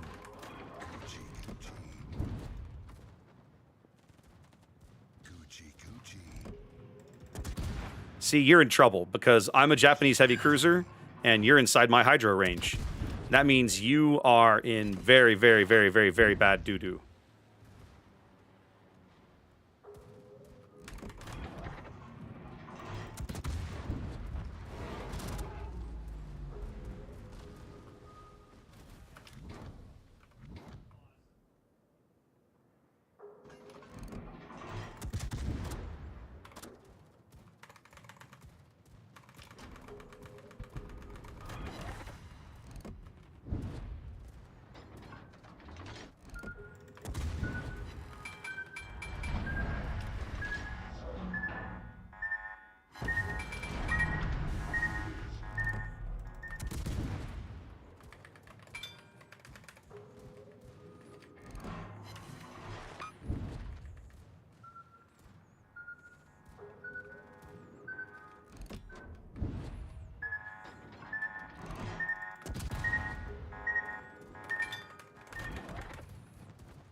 Damn.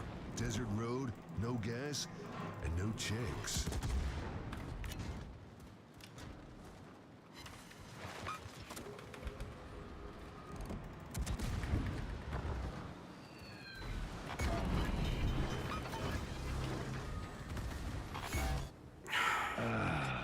Much better.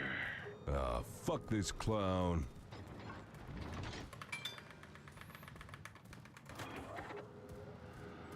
This game is largely a waste, but screw it, I'm going anyway. If the Vlad's looking, he'll murder me right here.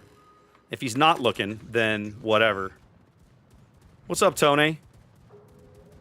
How you doing, buddy?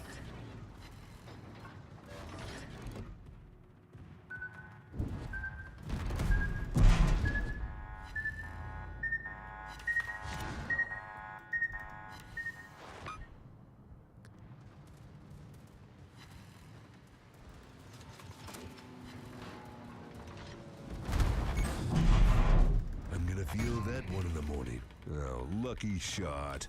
Well, I died because my battleship is in spawn? What are you doing? God, what a bunch of worthless teammates. You suicided in front of a battleship. I have no idea what the rest of you did. Wow. All right, well, just as well that was a giant waste of my time. Let's go play San Diego and go to something more fun after that. San Diego.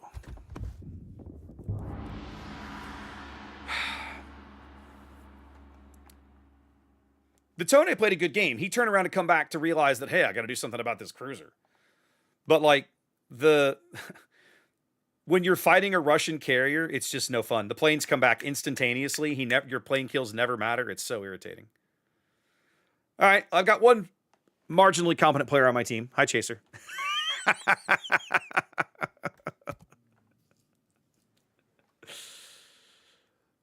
All right, let's see. This is going to be arms race. Super fun. I've got SAP and AP. Yeah, okay. Figures that I'd have no carrier when I want it. Well, Chaser's in a spotting destroyer, but my problem is that I have nothing to hide in. So I got to play behind islands the whole game.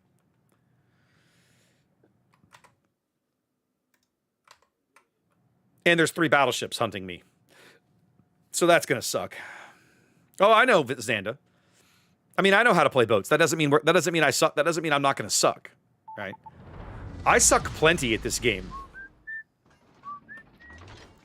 think what I want to do is set up, like, right here, maybe? Like, this would be ideal, but I don't think I'm going to be lucky enough to get there without getting dead. Love, exciting I mean, I can try, but I'm not holding my breath. Everybody's learning how. Come on a safari with me. That would be ideal, Classic, yes. The trick is, for that to work, I need to play farther behind him than I am right now. I'm a 9.3. He's going to be about a 5.5. 5.4. So I would need to play 4 kilometers behind him for that to work. Or he would have to smoke me up. We don't have a Benson.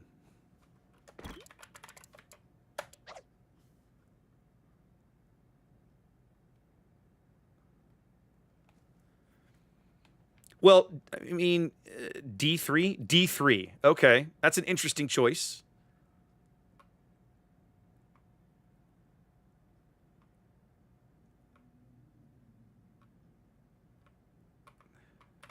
I'm going to slow down. I'm going to play behind Chaser and see if I can make this work.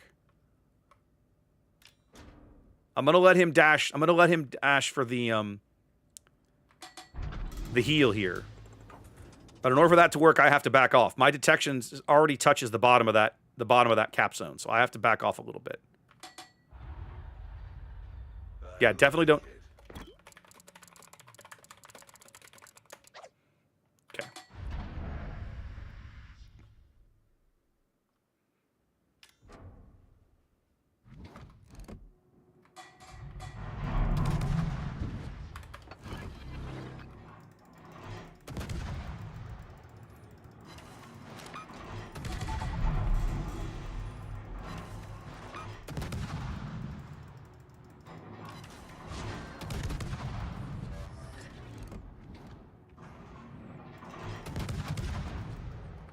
Sometimes I even amaze myself.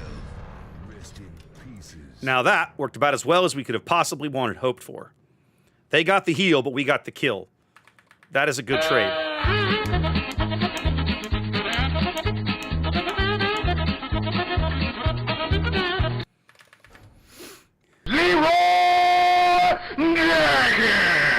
All right, so now we need to get up here and murder this kid.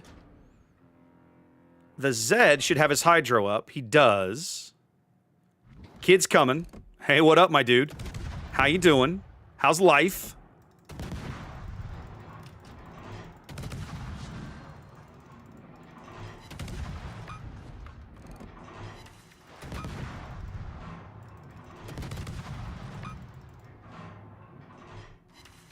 Okay, kid's gonna sneak away and camp out behind that iceberg.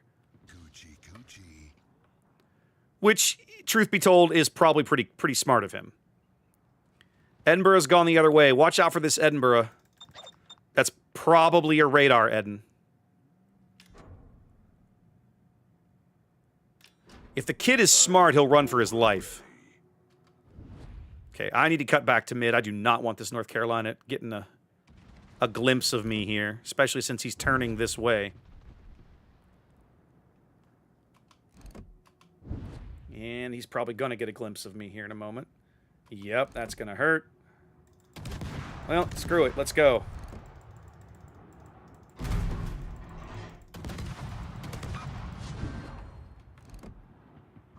gonna kick your ass.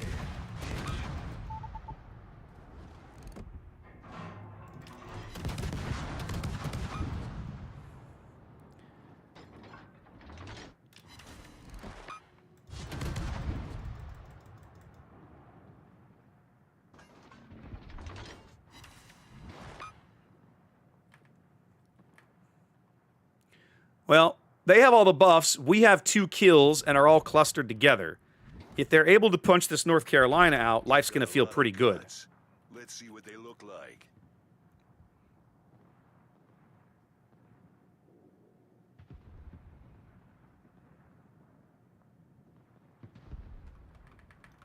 This Borodino in mid is going to be a problem.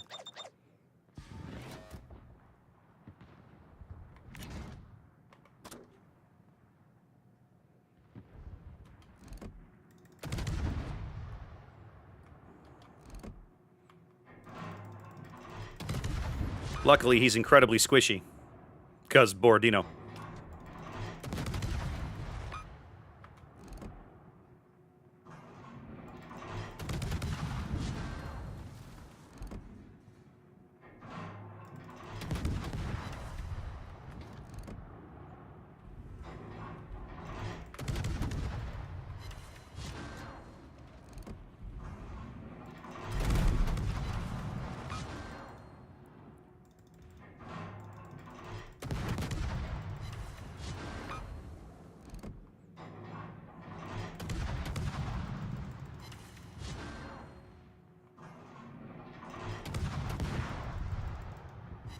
Let's go.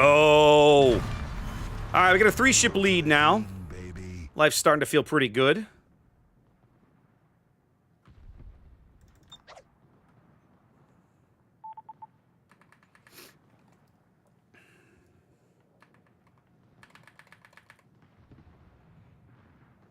That's the Borodino radar. That's fine. I sort of don't care. They're trying to get the Bismarck, who is clinging to life on 800 HP. There they go. They finally got him.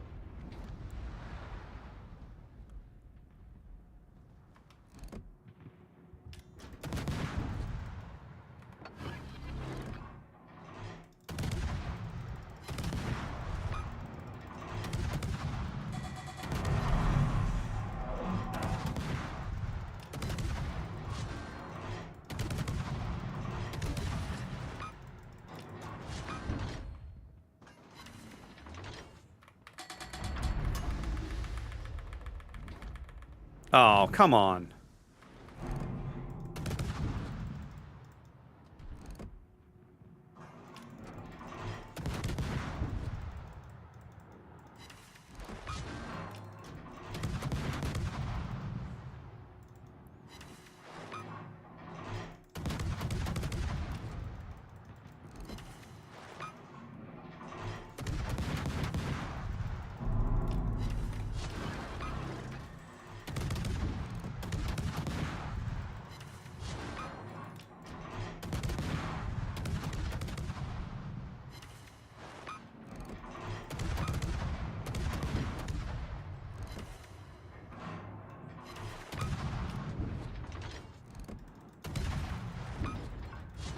See, like that? That's how you juke a shot. When you see the shells coming in, you just turn. All right, they're down to just this Tennessee. They killed the Borodino, so they're down to just the Tennessee and the Edinburgh. And as irritating and difficult as an Edinburgh can be to kill, the Massachusetts should be able to kill this Tennessee almost by himself. Like, this should be criminally easy.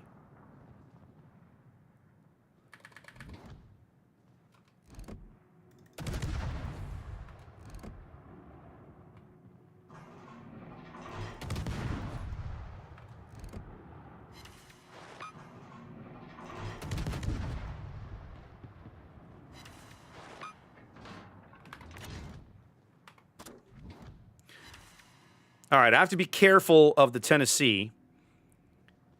Is he going to be able to spot me? He will. And the Edinburgh will have shots. But once the Tennessee is dead, the Edinburgh has no spotter.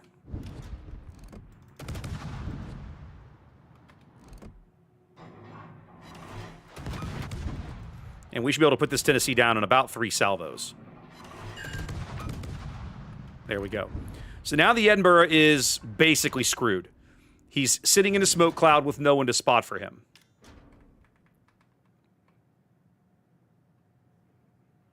What's up, Animosity? Spooky asks, what should be your first doubloon ship to buy? Spooky, the response that I have to that is what tier do you prefer? Because that matters a lot. I agree, Axie.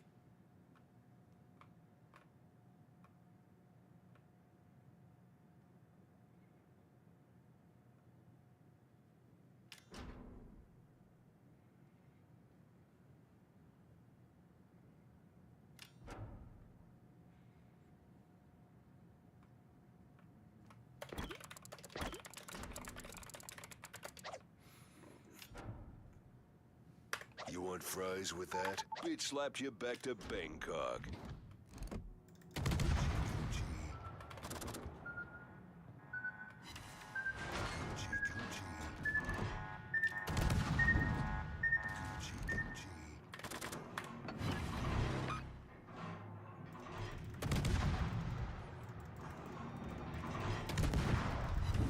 Ooh, Citadels, let's go.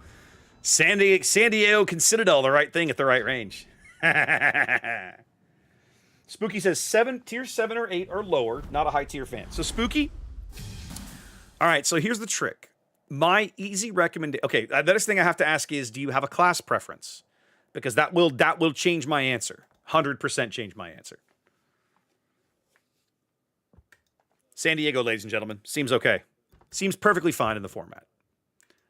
Oh, 1776. Like, the memes write themselves, ladies and gentlemen. Check this out. Check this out. I love it. I love everything just happened. I have to even compliment Chaser for playing well. Very nice. So actually, San Diego is Atlanta with no HE, but SAP and AP and a reload booster, but no radar. She gets defensive fire, hydro heal, and reload booster. Spooky says cruiser. Okay, so Spooky, then my immediate answer is going to be Atago. Atago is, what, 8 years old? Tier 8 boat. She remains one of the best Tier 8 premiums ever made. The detection, the torps, the guns, the handling. Atlanta guns. I'm almost positive. Are they not? Yeah, the 5-inch 38s. These are Atlanta guns. These are not the 5-inch 54s. Yes, well done, Chaser. So yeah, so Spooky, the easy answer is Atago. She is a complete package. I would say I was about to say arguably better than Mogami, but frankly, it's not that big of an argument. She's better than Mogami, right? And Mogami's not a bad boat. Atago is better. And Cab makes another good recommendation. If you enjoy middle tiers, I would highly recommend Exeter. Exeter's going to be cheaper. If you don't want to, like, I think, what is Atago now? $50? Atago feels like it's been like $40 or $50 for a long time. Let's look at this. I actually don't know what these ships cost anymore. I don't even look half the time because you guys have heard me say that as a CC, I'm kind of largely insulated from the economy of the game. That's not necessarily a good thing, but it is a reality of my situation, and I'm not going to sugarcoat that. Where is Atago? 8 cruiser. 11,000 doubloons. That feels... So she is the cheapest tier 8 cruiser in the armory. Now, what do doubloons cost? I need 11,000 doubloons, 7,500, and she's like $40. She's like $40. For $40, you'll get your money's worth out of Atago, in my opinion. Exeter should still be in here. She should be like 15, max $15. 4,300. Yeah, she's a little less than $20. So she's like got like $17 or $18. Both of those, so those are reasonable prices. So I think it's a question, Spooky, of what price point you're looking at. You want to spend about $20? Personally, go buy an Exeter. If you're willing to spend 40 or 45, go buy an Atago. Those would be my recommendations. All right, now we talked about dodging shells. Let's go do something that I wouldn't normally do on stream. Let's go play Zao. I do can men, but I don't need it for anything. So there you go. I'm not as bad as Zath. I realize that's like damning with faint praise, but I'm not as bad as Zath. All right. Ordinarily, I would not play Zao on stream. I don't consider Zao to be a particularly good ship in the modern game. Although, hilariously, I've had some really good games with this ship in the last few years. I had a 3100 base game that went onto the YouTube channel not horribly long ago. What's my reload now? 12-1. 12-1. That feels better than it should be. Okay. And I'm still 16-2 because I'm not playing unique upgrade Zao.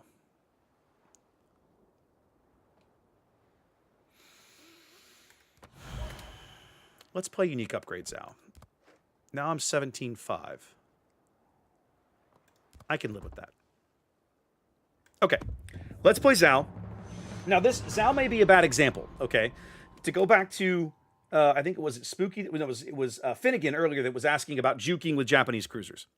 Zao does not handle as well as some of her sisters, so this may be the wrong ship to try this in. I might have been better served to grab a Buki or Mogami or something. But I ended up as top tier, so we'll take the trade-off. Yeah, Atago is one of the oldest premiums in Warships, and she remains one of the best. She is 100% one of the best ships still in the game.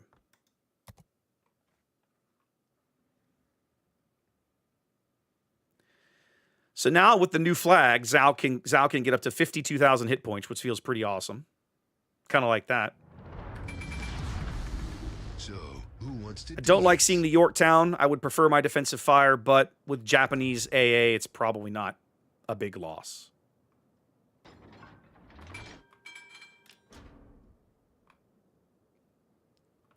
Let's rock. The first thing I have to do in this game is decide where to go. And you can see we only have 3 ships on the right flank, 4 on the left. I'm going to go back up this right flank. Now, it's because there's a carrier in the game, it's not likely to be a surprise that when I appear over here. Plus, this island configuration gives me the opportunity to do a bit of a J-hook and not get shot while I make the move, right? Whereas over here, it's a little more challenging. There will 100% be somebody, right, up in here. All aboard No, the you Midtown stupid Express game. to hell. So much for anti-lock Right. brakes. But what I want to do is some kind of move like this with my guns firing in this direction. Like that's what I need to be trying for. So I need to put the guns to port and get ready to make a turn to starboard. Canman, that's a hard pass.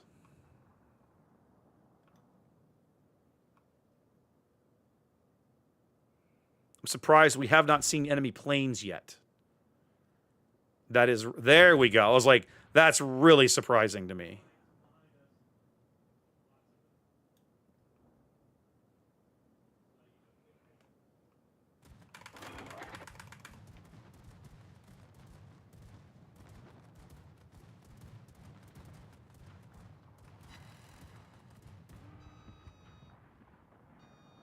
Okay, so now we want to do our little J-hook. Fletcher up north's already gotten his face smashed in a little bit, which we like. Getting it smashed in even harder right now, which we love. And it's going to be a cyclone game, which makes all of this so much worse. But they killed the Fletcher, which is really awesome. Have one on the house.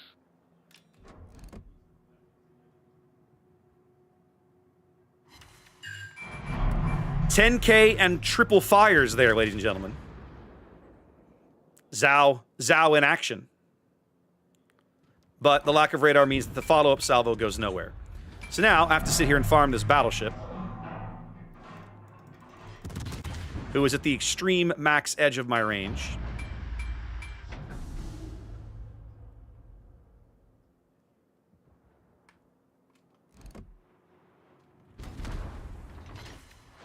But at this range, Zhao's armor is kind of trolly. And he's going to lose sight of me, and that's the end of that.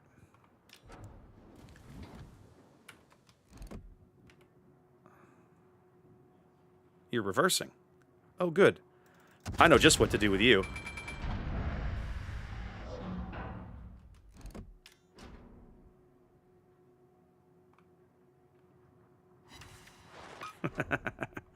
Ah, little Des Moines.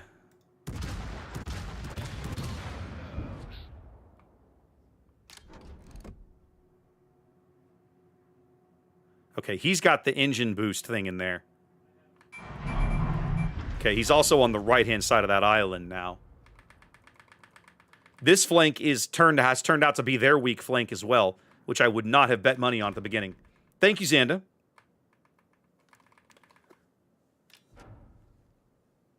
Okay.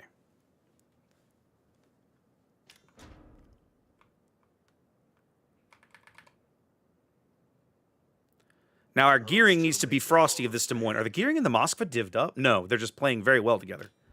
Good for them.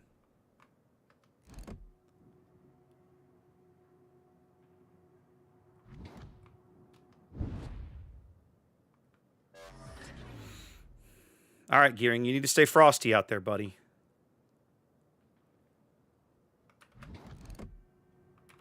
Ah, my spotter plane went away. Bollocks.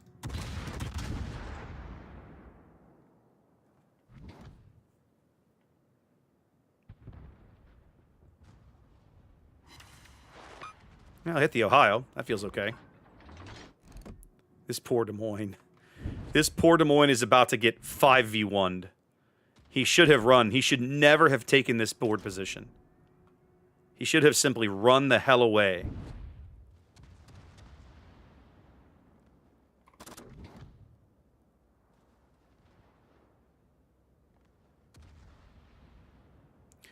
Now, what I'm going to do for a little bit... They're, Minnie with the raid. Welcome in, everybody. walking this way. Goodness gracious. Why, hello there. Hello there. Hello there. Okay, the Ohio's going back the other way. I'm waiting for this rune to turn.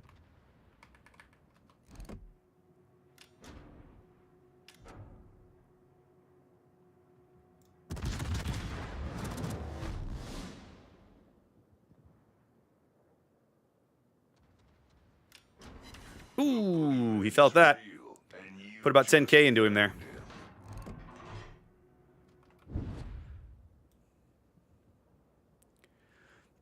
How's it going, everybody? Right. So, Kev, it's real simple. I'll show you again in a minute once I put my next spotter plane up. The short answer is you hit the C key. This is something nice that they added to the game that we asked for years that they finally did manage to add. Hold on. Let me show you what I'm talking about. All right, spotter plane up. Ordinarily, all it does is boost your range, but if I hit C when I zoom in, I get the little thing. I'm not sure who's spotting me right now. It's the Amagi spotting me, I think.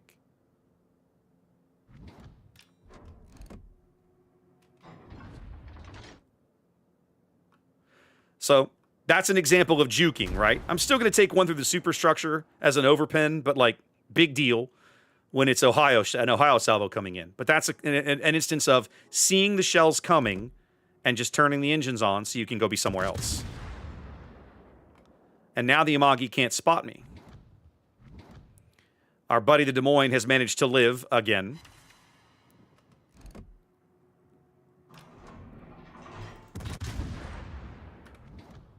I really want to kill this guy. I really want to kill this guy.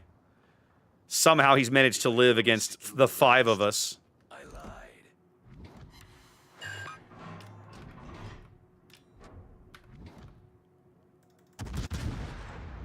I got that shot for free too because of the rock.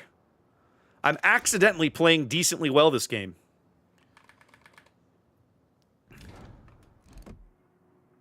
There we go. There's the double fire we wanted.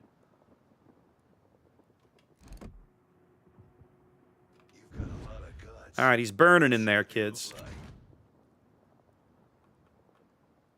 Now, one of the things that I don't want to do in a Zao is I do not, under any circumstances, want to challenge a Des Moines at point-blank range. At long range, yes. At close range, not a chance in hell. This DM is going to get pushed out, though, if he's not careful.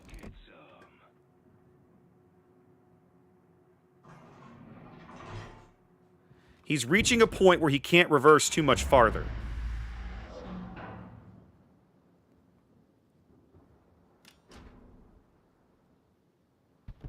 Our gearing is caught on hydro or something.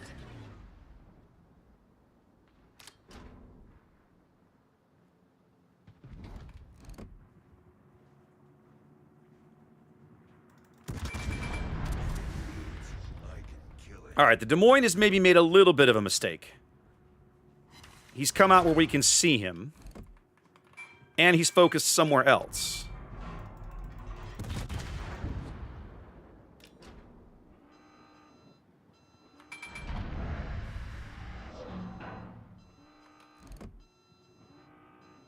I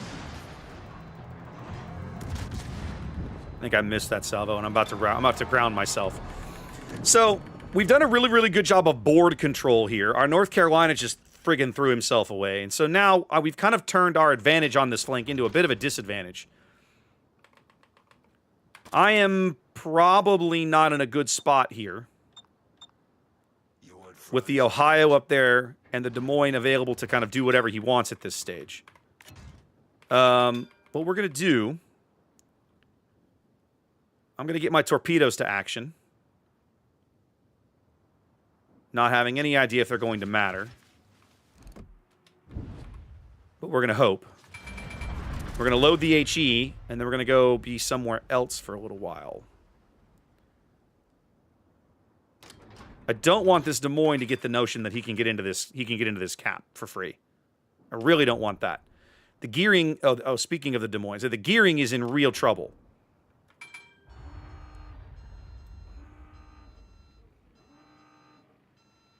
He's going to try and smoke, but the Des Moines will just radar the hell out of him.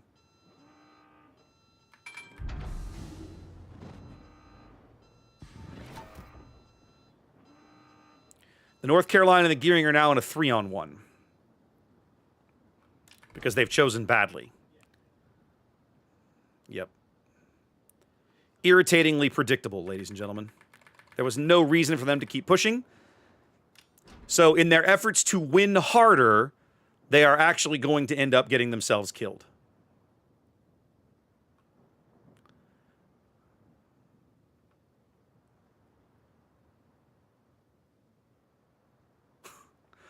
What is this? What are you guys doing on the 1 line while the team at A is in a 5-on-1? Oh my god. This game is completely falling apart.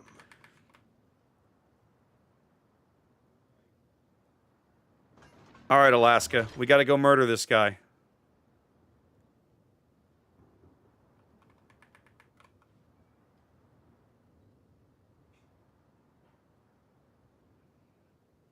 The Ohio and the Rune can't help him. It's time to go kill him. Yeah, they're going to F around and lose this game.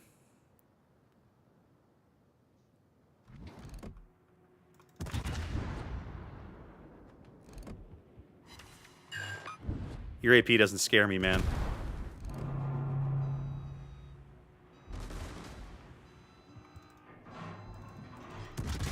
Damn. Desert road, no gas, and no chicks.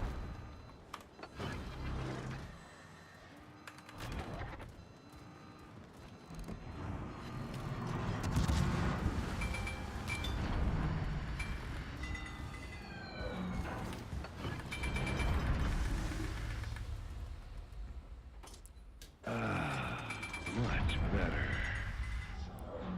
All right, let's get off this island and get the hell out of here. This smoke is actually doing me a little bit of a solid. We're two ships down. This is not unrecoverable. I put a torpedo to the Ohio. He's flooding. To Jurassic Park.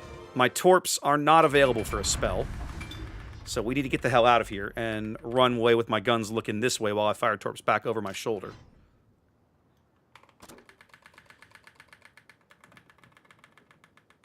Yumahari and Talin are killable. This is still a winnable game, hilariously, believe it or not. But since not knowing where the Ohio is a real problem. Okay, so he's over here somewhere.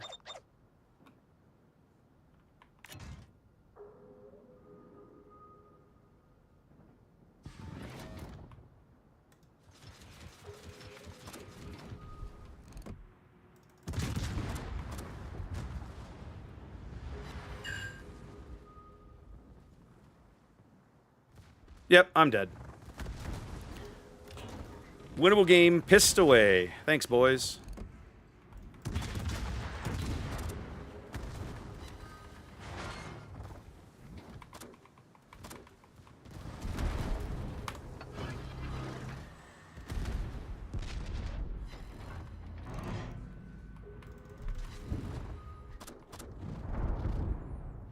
Welcome to hell.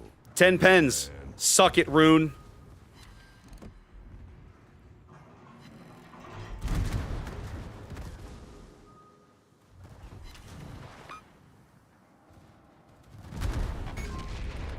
This really pisses me off. Much better.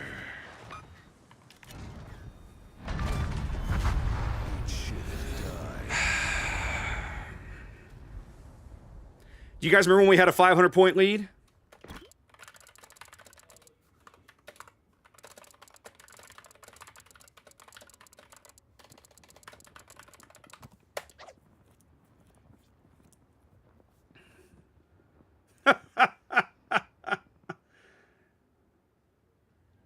Zequin, of course. That's a silly question. Have there ever been Brazilian players? Yeah. Easily. Crowbar would come in handy right about now.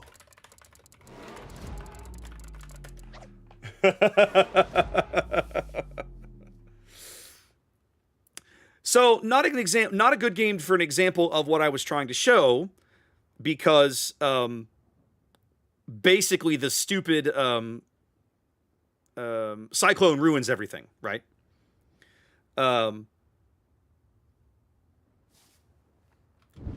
Irritating that like the Des Moines is in a 5-on-1. Not only can they not kill him, they all end up murdering themselves by just driving forward. All they had to do was not drive forward.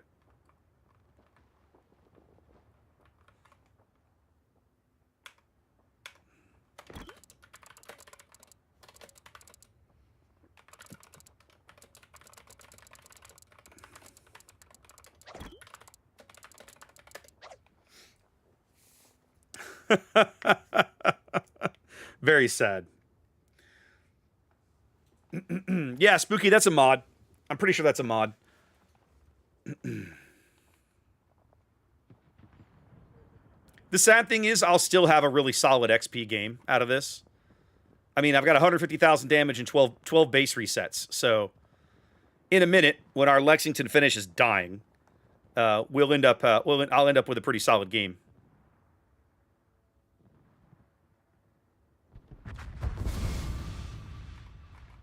Sad Raptor Noises is kind of the name of most of my Warship streams. I should just call it. I should just start titling my stream Sad Raptor Noises. So the Bungo on the other flank played a good game. Take one of these. All the rest of you, what is this? Go back to class, kids. Go back to class. Like, yikes.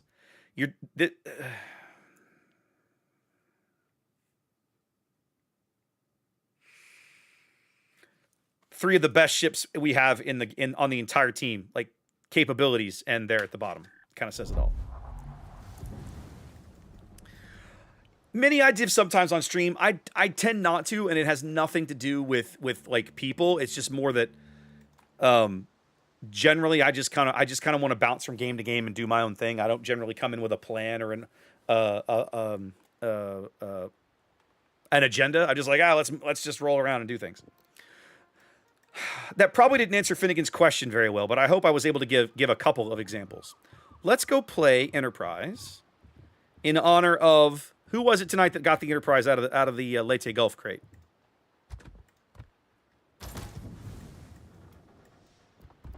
Who was it? Somebody won an Enterprise tonight out of a crate. Who was that? Merton. Excellent. Merton, you lucky devil. We're gonna go play Lucky E for you. I will give the same caveat I always give, ladies and gentlemen. If you want to learn how to play aircraft carrier, do not watch me. I am arguably the most average carrier player you will ever run into. I have the occasional good game. The overwhelming majority of my carrier games are subpar. So if you want to learn how to play carrier, go watch Remu, go watch Askance, go watch AF is Short on Water. Those guys understand the mechanics of carrier in a level that I will probably never understand them, because I have never invested the time to, whereas they have. Now, matchmaking wise, this is not bad. I'm top tier, which is pretty amazing. I only have one cruiser to deal with. I have two tier 6 battleships I can pick on. My tier 8 battleship selection is kind of crap because those are both AA battleships. So I have to be very smart about when I choose to engage those guys and with what ammo. The Caracciolo should be fairly vulnerable to the AP bombs. So should the Ismail and the Mackenzie for sure. The Mackenzie should hate me at some. If I do my job correctly, the Mackenzie will be cursing my name by the end of the game.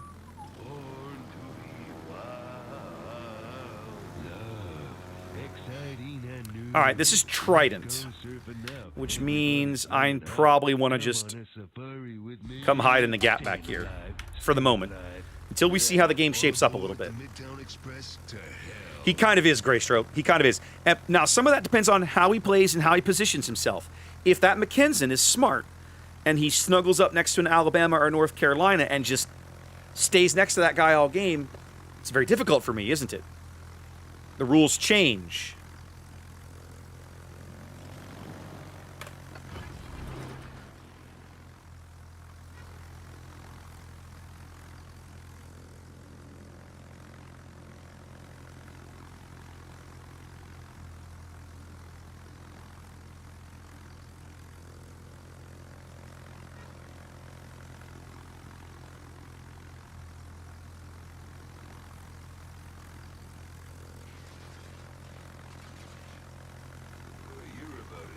useful as a hobo's dick cheese.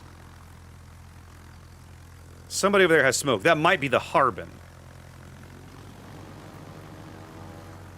In the meantime, let's go look for some more things to spot, shall we? Oh, no. Hang on a minute. Thank you. Help me remember, guys, into this game I need to turn my my HelloFresh thing back on. Hi guys, anybody want to shoot at this Cossack while I've got him lit for you? Bueller? Anybody?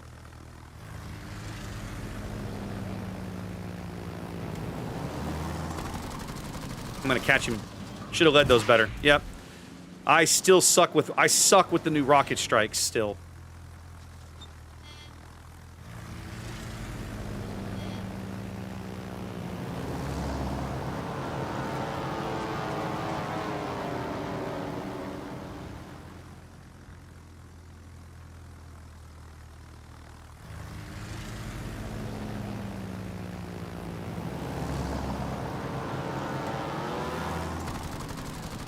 Now this one, I'm actually going to land some rockets. There we go. Enterprise is good at these kinds of things. Problem is now he's doubled back into the range of the AA of the Alabama, and I don't care for that. Let's go beat up on this Kagero for a minute. Anybody see the Mackenzie yet? Okay, the Mackenzie's on the 1 line. He's going to be the next thing that I go harass. For now, since the Cossack has chosen to be this way, we're going to go have some fun with him.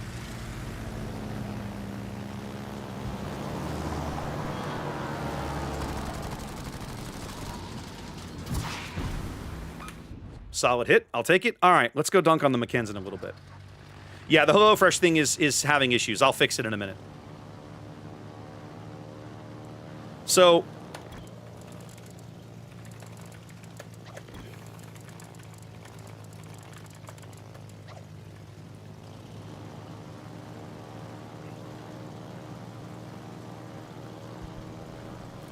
except for our North Carolina, who suicided. So, take one of these for being a crap top-tier battleship.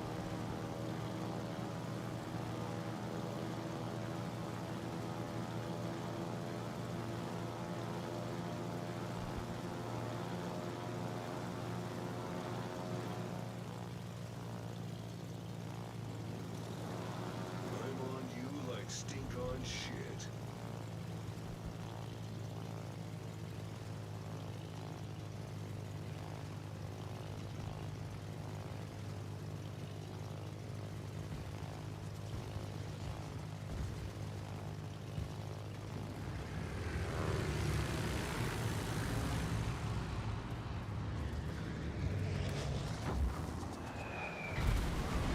Wow, only one?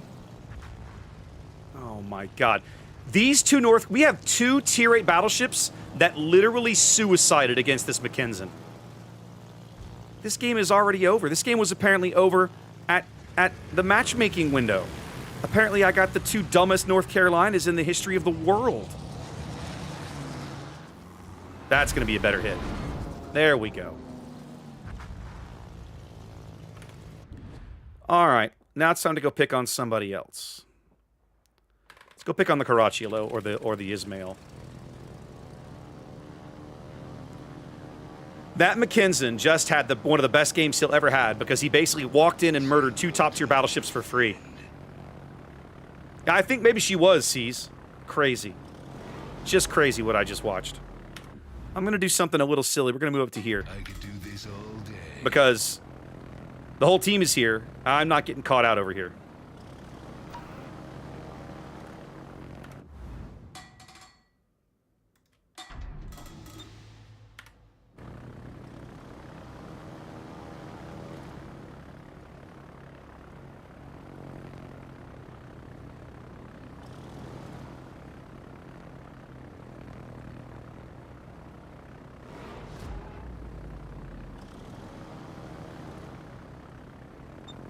You're about as useful as a hobo's dick cheese.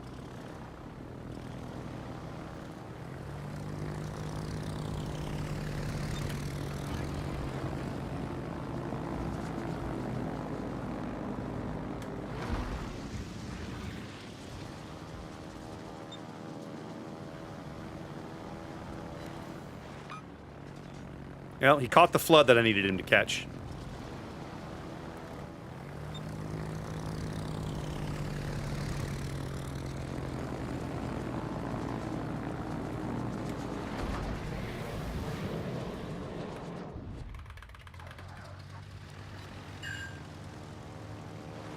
All right, Ismail 3, but my Schoenberg murdered himself against a Kagero.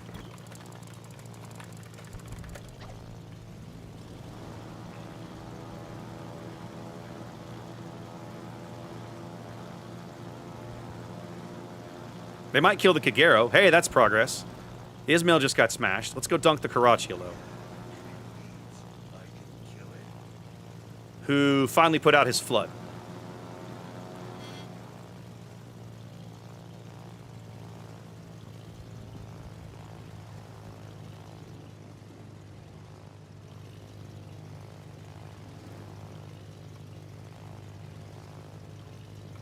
Looks like we're about to reach our final destination.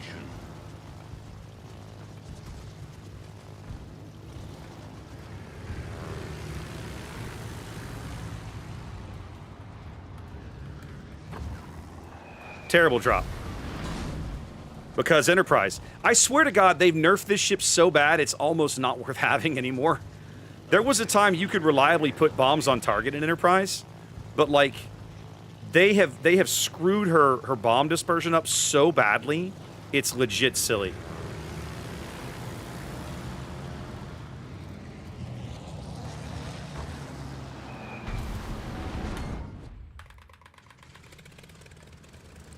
We're slowly catching up on ships, but we still have no board presence. That's mildly irritating, to put it lightly. Have I played Yorktown? I think I have a Yorktown.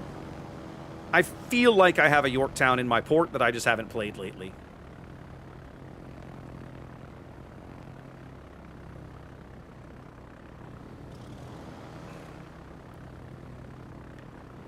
Why is our submarine spotted? Why is he not submerged? Why are you in a gun duel with a battleship?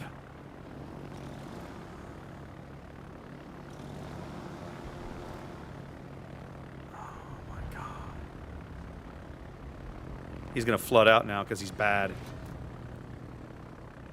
Unbelievable what I just watched. Well.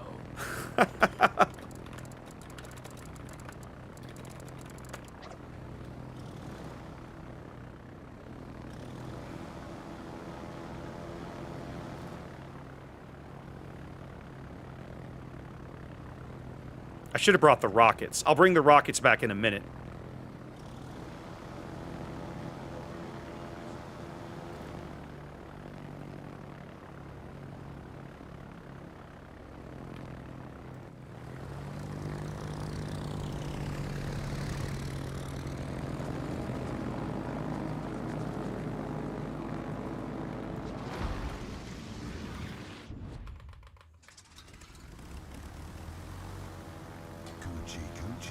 So much for anti-lock brakes.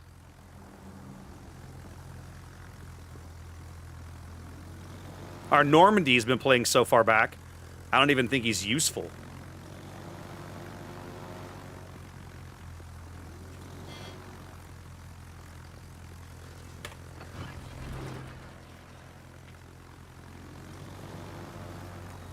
Sign up out of heels?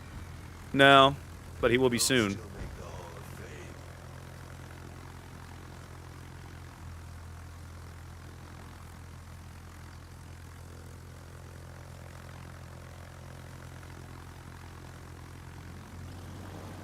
Where you at, my man? Hi. Hi. How we doing? How's life?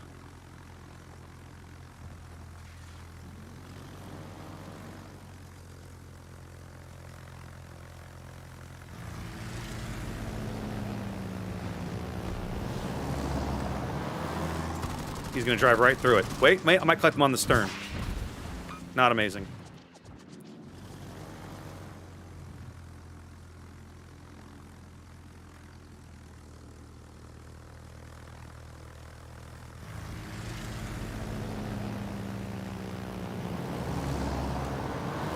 No, I overshot him.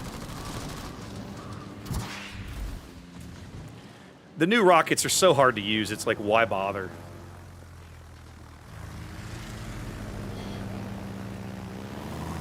He's gonna sail right out of it.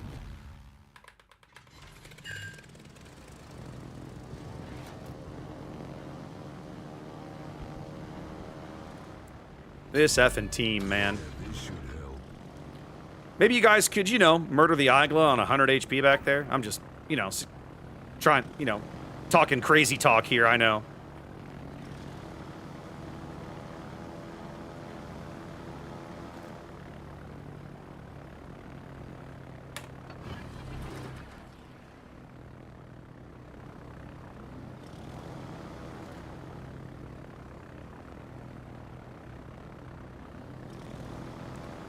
Me going against the Harbin is a bad idea, but I'm doing it anyway.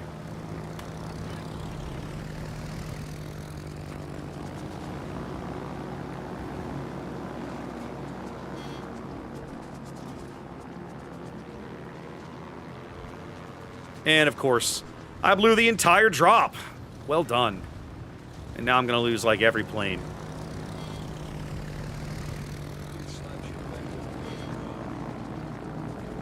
Whatever. They finally killed the Igla. Hey, progress. Oh, look, it's the Cossack. Maybe someone will shoot at him this time.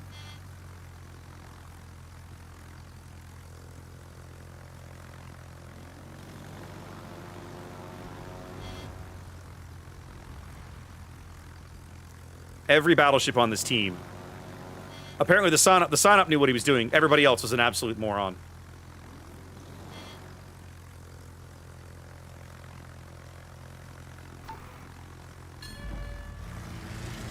Hey, what up?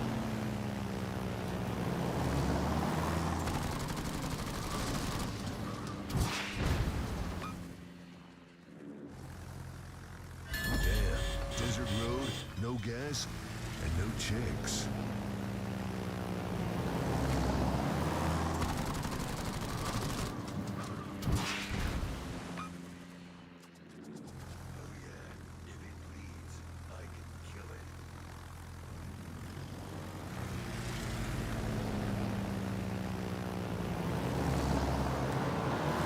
Nah, he's gonna drive right through it where those rockets land.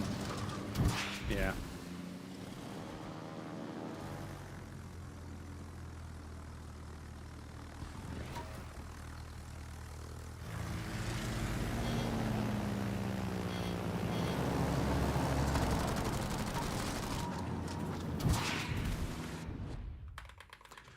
Well, Enterprise remains good, but the teams remain bad. Look at this Normandy. He's still on the one line, even now.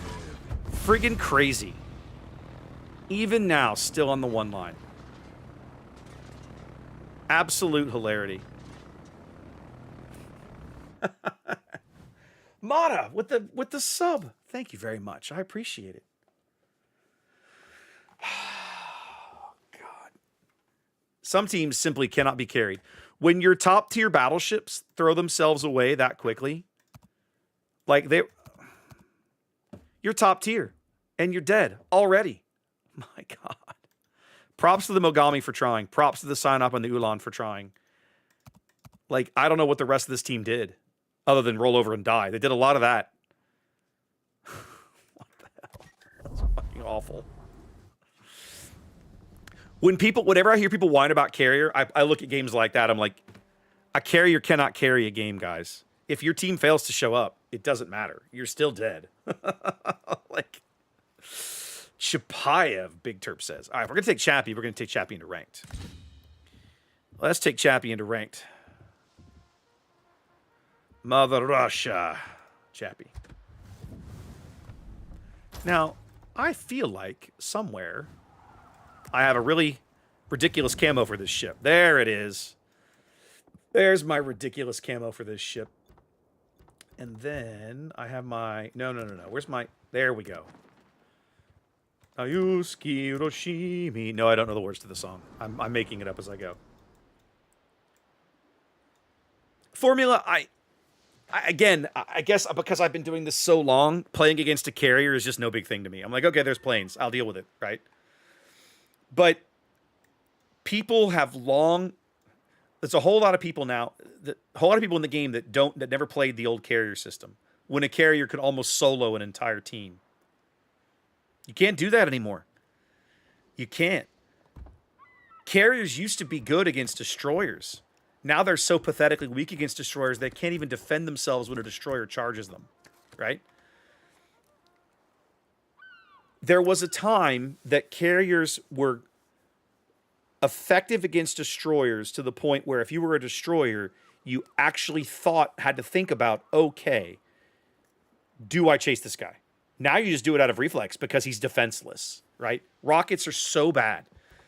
Like, the delay on the rockets ruined rocket planes. I understand why they did it. I still disagree with it. The reticle... Okay, so here's my thing.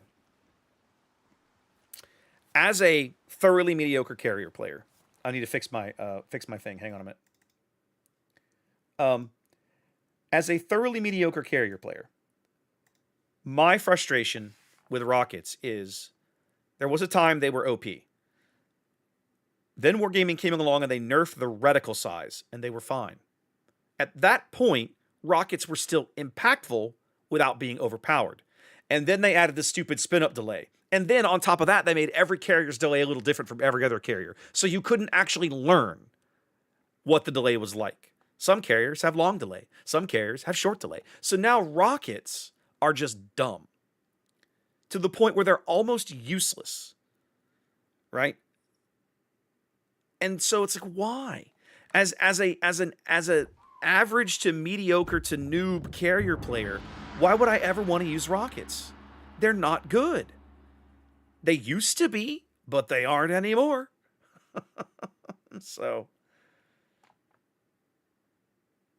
see, Leviathan, I completely disagree with you now.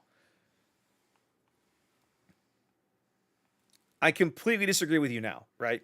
Because a mediocre carrier player cannot carry a game. A god tier carrier player cannot carry a game. They still, if you could have put Remu in that game that I was just in my opinion, and it would have ended the same way because two of my top tier battleships threw their ships away in 5 minutes.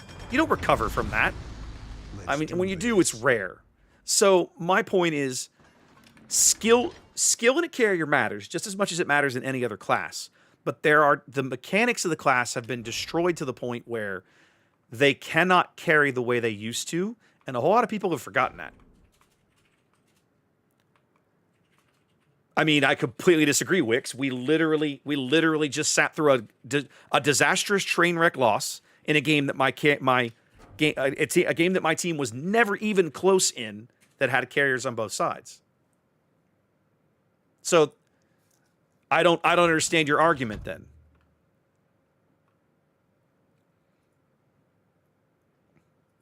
All right.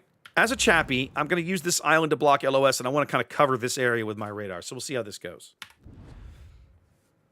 Now, I will not pretend that carriers didn't need some changes, because they absolutely did. But, like, it feels like it's gone so far that some carriers that used to be playable simply aren't anymore. Will it, Leviathan? I come back to, I'm not convinced. I want to believe, I do. But I'm not convinced necessarily. It depends on the carrier, and it depends on the team. What's my smoke fire penalty? 6-7. Reasonable.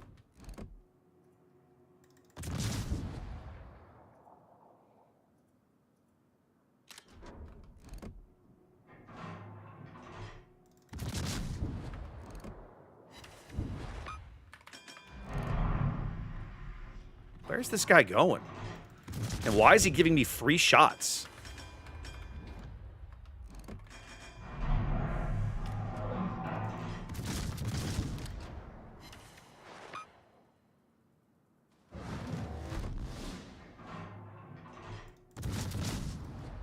Okay, smoke is going to expire in a little bit.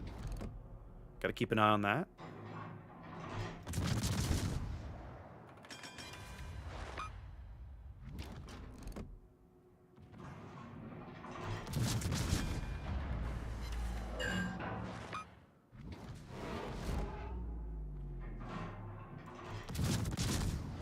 Okay, smoke is expiring. Let's get moving.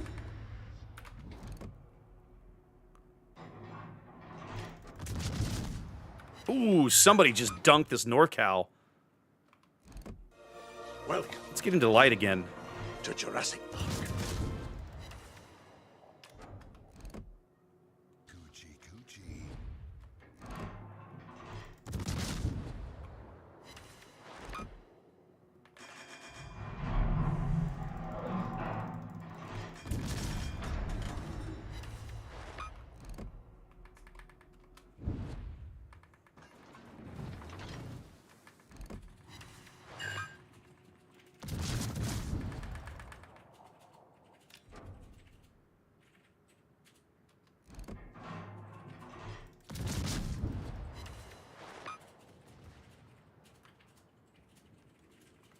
You've got a lot of guts. What's up, Mr. Let's see Kid? what they look like.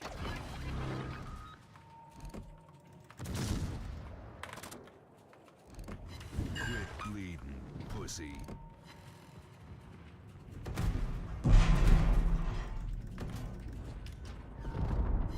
America, fuck yeah.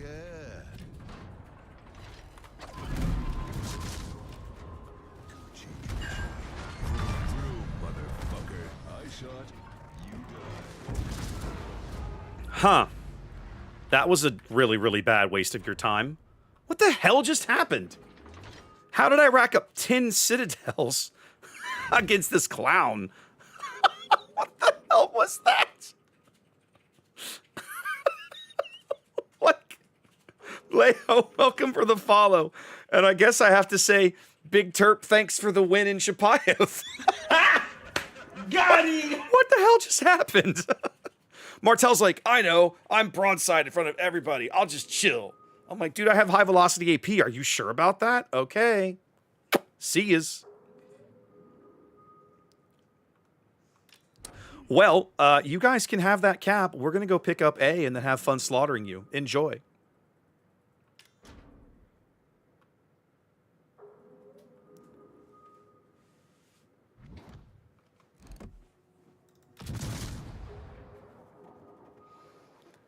Ginger says hello, everyone. Hi. Hi. Oh, I shouldn't be detected. How am I detected? Hello, Xander. I think he's slowing down a spell. And he's behind an island now, so he can't see me anymore. LOL. Get wrecked. And he's burning, which is hilarious. Flames. Flames. Yeah, there's gonna be a lot of flames with this NorCal, let me tell you. Okay, he's speeding up again. For all the good it's gonna do him. Not yet, Hetman. He Oh, just crap. ordered ours. He actually can shoot at me back there. I'm a little surprised at this.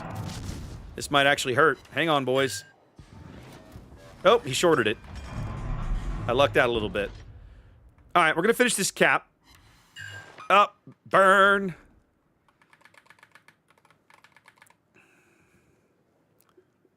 Alright, let's get this cap done. We've only got 100k and a high caliber. Seems like 10 citadels. It seems okay. I'm drinking tea tonight, no whiskey. Boring. Oh, I'm trying to make my way through some of the tea collection, huh? Yep.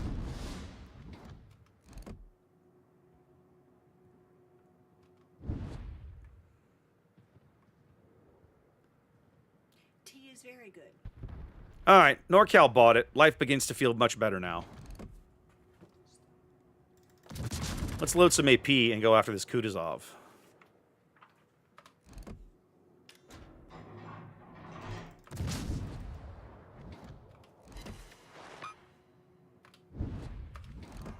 You forget how good the guns on this ship are when you don't play her all that often.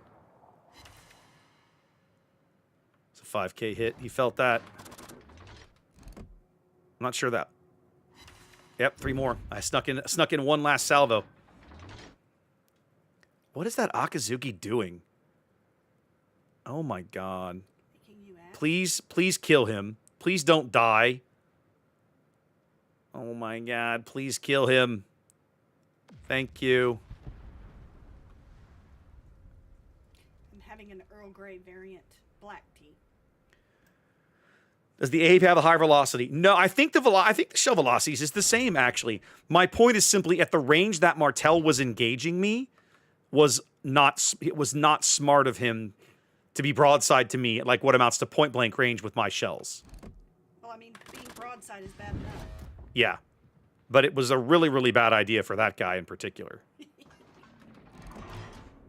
For he was tasty with ketchup. He was delicious. And he's dead now, so life feels pretty awesome.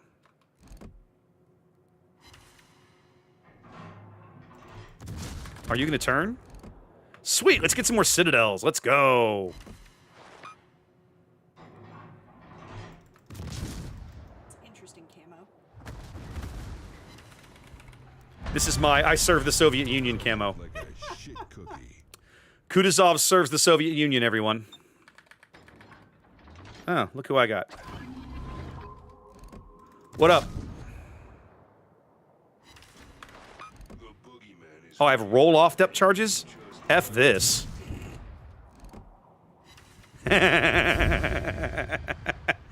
Chapayev strikes again. Thank you for that one, Terp. I needed that after that Enterprise game. That Enterprise game was terrible. Oh, my God. Ginger's wearing a headset. Is she playing boats? No. What are you playing, SWTOR?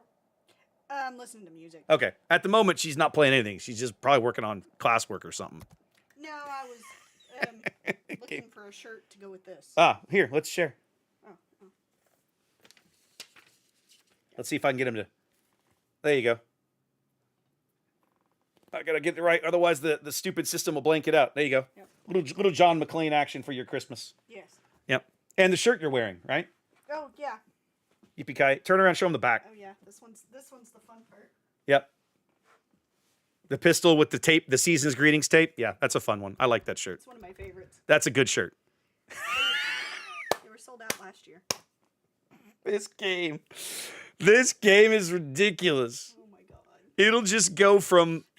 It'll go... I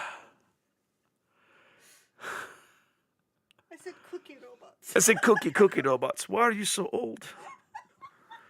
I'm so glad I wasn't on the other team. If I had been on the opposing team in this game, I would be raging. I probably would have rage quit. That's how bad they are. That's how bad that team was. It's terrible. Look at that shenanigans. Oh my God. Look at this. This guy lived the whole game. These guys threw their ships away and suicided and still finished above the submarine who lived the whole game. Well, I mean, I weep for Warships. Part of the submarine well. He was hiding. Huh? He was playing the part of the submarine well. He was hiding. I mean, he was doing something. Hi, Black Duke. He was doing something. Madre de Dios. Okay. All right, no requests in. We're getting down to it. I got about 15, 20 minutes left. I got time for at least one, if not two games. Let's see. What can we look at again? Play German. German? German. Ginger requests something German. What could I play that's German? Now, I played Eugen earlier. Huh? Auf Deutsch. Auf Deutsche. I kind of don't want to play a hipper again. I definitely don't want to play a carrier. Mike is saying V25. No. Is he a glutton for punishment? It's like tier 3. It's like the tier 2. Like, no. I don't like Spey, Cab. Well, okay, that's not true. I don't mind Spey, but her gun dispersion is so fucking irritating. The ship is legit irritating to play. I'm thinking, Grant, you had the same thought I did. I'm thinking about playing Hoffman again. Oh. I'm not co-op. I'm thinking about playing Hoffman again.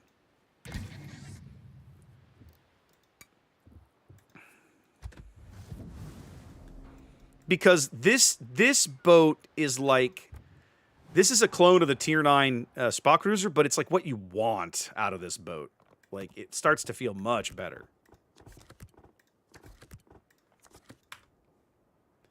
My handle in this game is Die Kaiserin, so I started with the German line. Height. So, German and Either that. Ooh, do I play? Ooh, Flaps Jacket's also got a good idea. Gneisenau's kind of fun. You know what? Unique Upgrade Elbing is a ship I haven't played in a hot minute either, and this one is also silly fun. Like, this boat is ridiculous. Nah, I can't play Lowenhart. That boat's cheating.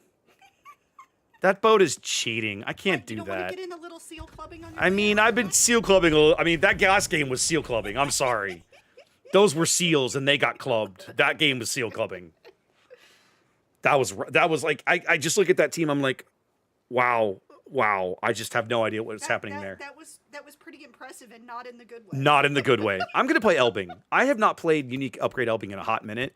And this is one that I know Grunty would want me to play if he was around. And I still want to learn this boat. This boat is so different. I want to get better at it. 16 kilometers on these guns. It's so ridiculous. Let's do it. There we go. Let's do it. Now, I am making a small mistake here. I'm playing tier 10, and I shouldn't. I know better, and I'm doing it anyway. Well, you've got enough bourbon. You can get through it. I probably can. Yes. I probably can. And just don't get cranky because you were the one that chose this. Yes. No, look, I'm allowed to be cranky. You, of all people, don't get to tell me not to be cranky. Okay, point taken. Okay. I'm just saying that you chose this. Yes, so- I chose this particular pain. I should have chosen middle tier. I should have gone and played York or something. That's what I should have done. You should have chosen like tier 3 or... I still can. Yeah? You still Let's can? do that. I'm not playing tier 3. I don't feel like sitting for 5 minutes in a queue to get bots. But you know what? Who was it? Flapjack had said Ganice. I'm going to go do Ganice. Nice enough? Oh, I didn't get out of the queue in time. All right. Well, whatever. We'll make it work. I thought I hit escape, but I was thwarted. Shima and Summers will have to do the capping, but I'll back them up. Take it as a learning experience. It's something, all right. I'll get back to you on the rest. Should I go sit down now? Yes. Okay. Love you. Love you too. Good luck. Love you, dear. Love you. Love you so much. Yeah. Happy hunting. This is all her fault. You can do that on camera. It's okay. They're adults. They've seen it before. Yeah, see, they've seen it before. Yes. They've seen that before. Yes. You know how I do. I'm well aware. Do you see that, guy? She told me I was number 1. She gave me the universal symbol for you're number 1. So much fun. Oh, Grant, come on. No. Look, you guys have to remember, if you're going to go play PvP at tier 2 in this game, you're going to be in the queue for a long time, and it's going to be miserable.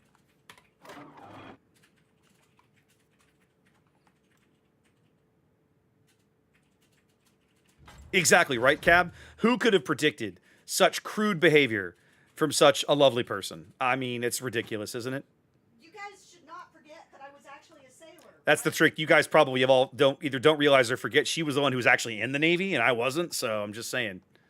Now, we both talk like it, but she actually was, so just got to keep that in mind. I tried.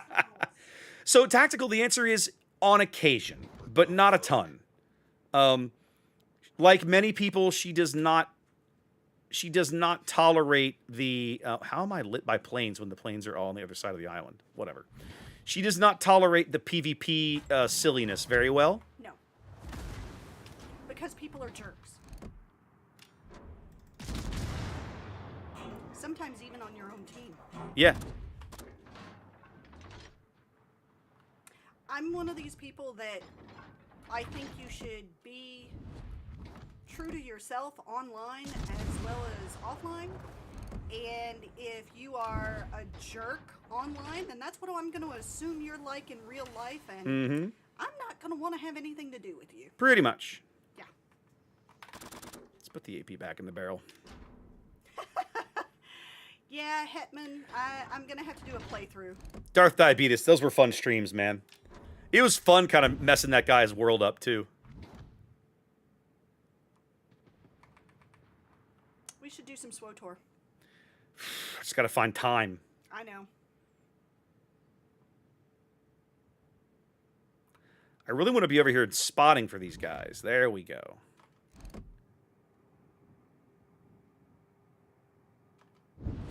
Grant, I used to do PvE. I've gotten to the point where I just don't play Warships very often, if at all. Hi, Cab. Did you realize? Did you forget I was your natural predator out here, buddy? Did you forget that? Because I got to tell you, I didn't forget. Can't leave my ride behind.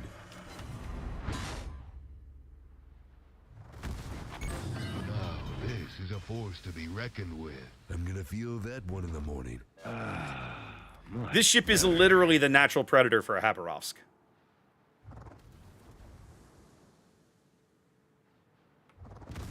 Oops. How many knots is she moving? Me, 38 in the turn. When I get on a straight line, she'll bump up close to 40. Nice. I mean, I'm not Italian, but we're not hurting over here either. You want one? It's They're, Italian. you want one? They're Italian. That is a completely awesome, underrated movie. I love that movie. It's so good.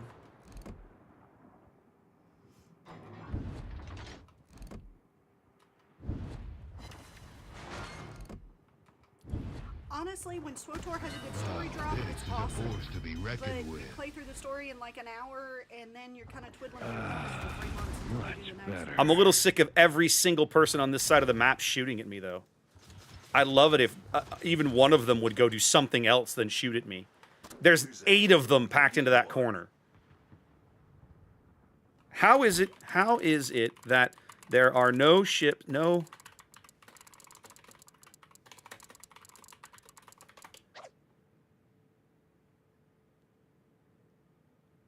Where's a hammer when you need one? Yeah, they're all over there.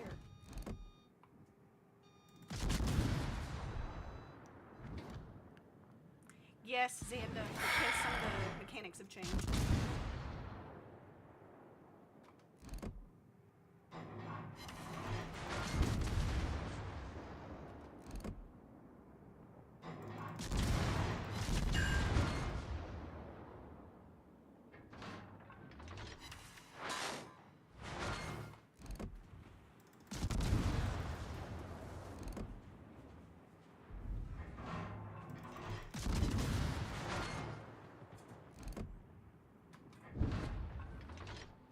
This guy's behind me.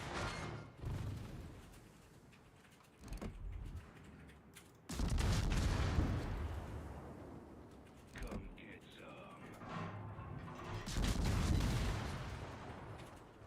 some. I'm getting really exhausted being the only person actually trying to kill anything out here. It's becoming very, very, very old.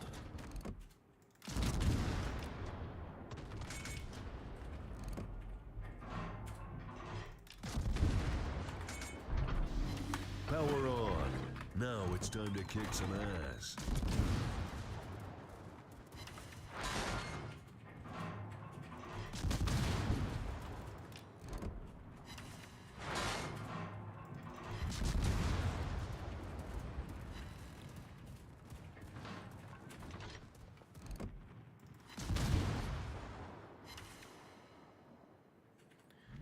This game is a total absolute train wreck.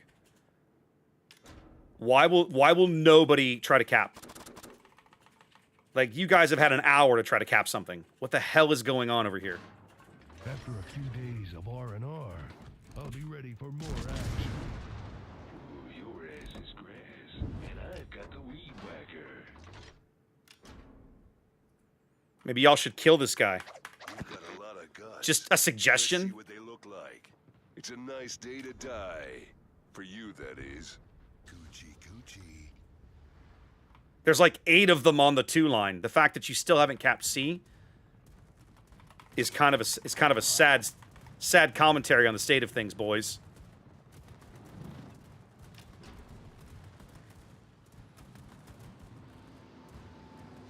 Why is he trying to AP dive bomb me?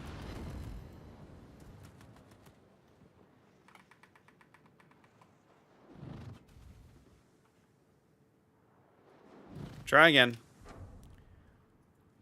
This gearing is literally just sitting in this cap laughing at you. Well, I'm going to suicide now because I'm bored and tired of this team Leave my sucking. rag behind. So let's go.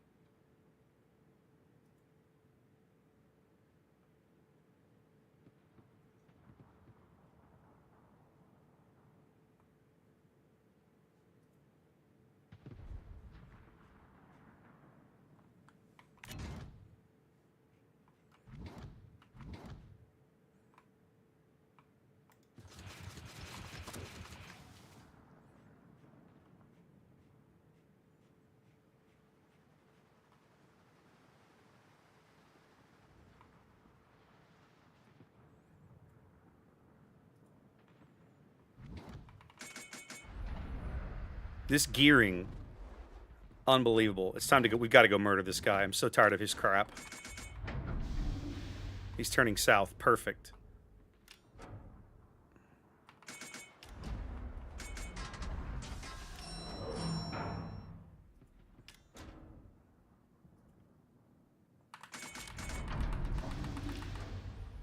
Come on, let's go.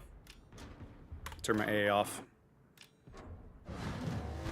I mean, the Mecklenburg is likely dead, yeah, because, you know, reasons and stuff. The good news is, I'm pretty sure I'm about to kill this Louisiana with torpedoes, so that'll be nice.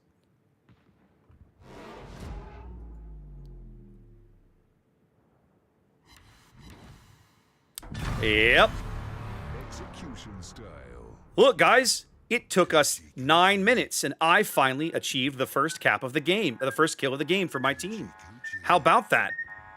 While the Summers and the Shimakaze sail in circles, I have to be the one up here doing the capping. Kinda says it all, doesn't it?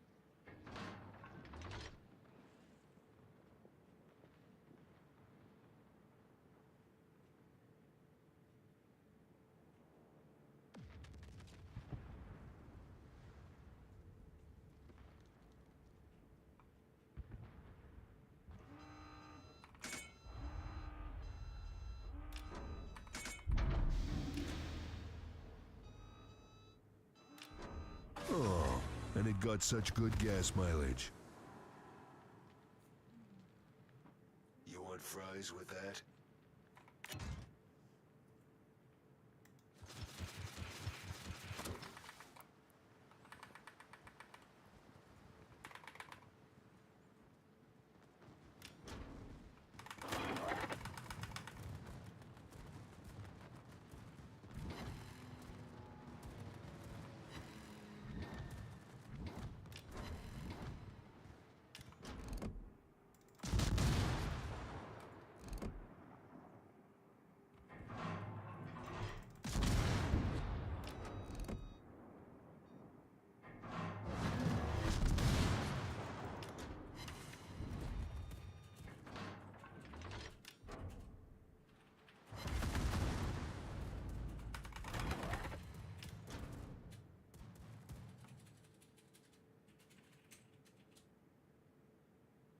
Say hello to my little friend.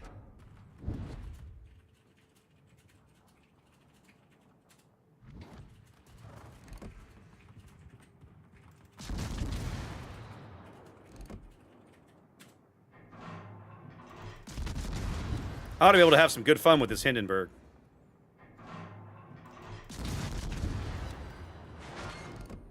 See how my AP does here. It is exhausting being the only person trying to win this game.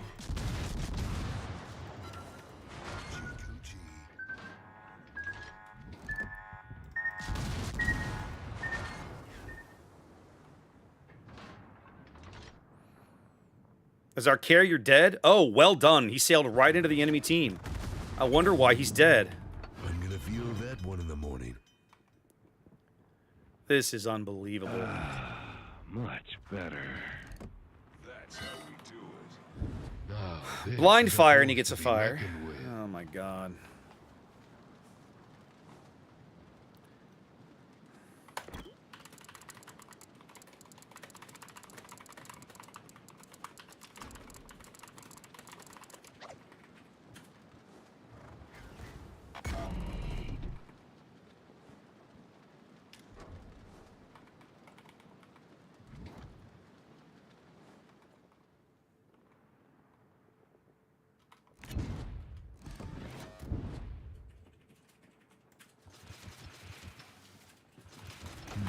Can't leave my ride behind.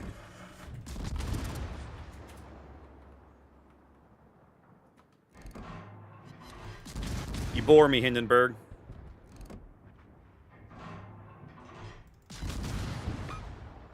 The Henri's gonna kill me and I just don't care anymore. I've done what I could for these losers and they aren't interested in trying to win. So I'm done trying to fight.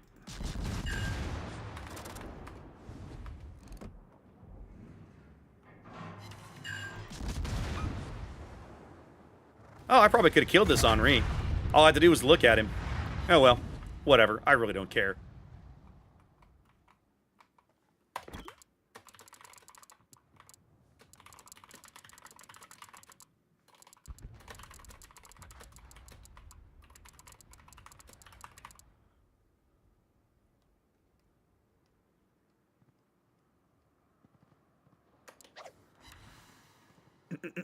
All right, well,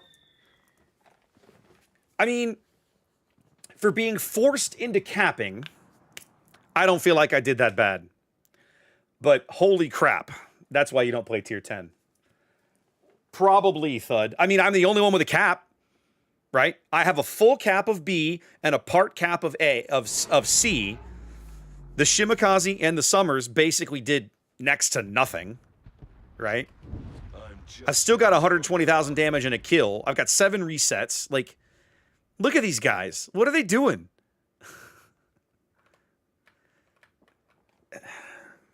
People's inability to read the minimap is ridiculous, right? Within 5 minutes of the game starting, there were 8 ships here. Well, what does that mean? They're going to do this. That's the only play that they have from this position. So the 7 ships we have sitting here, what do they need to do? They need to crush the Louisiana and the Kurfürst that are sitting right here in mid. So it's like, this is not hard to understand by reading the map. But apparently map reading is impossible or something.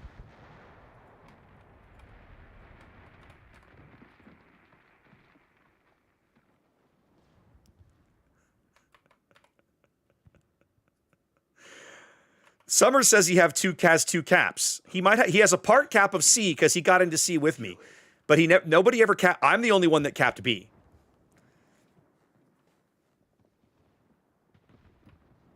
I mean, they basically used control die is what they used. Like, this is absolutely ridiculous what I'm watching right here.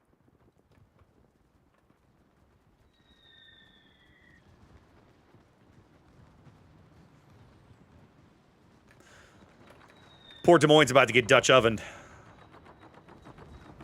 You can't play stationary against a Dutch cruiser, man. Come on. It's late in the game. We're dead anyway, but yikes.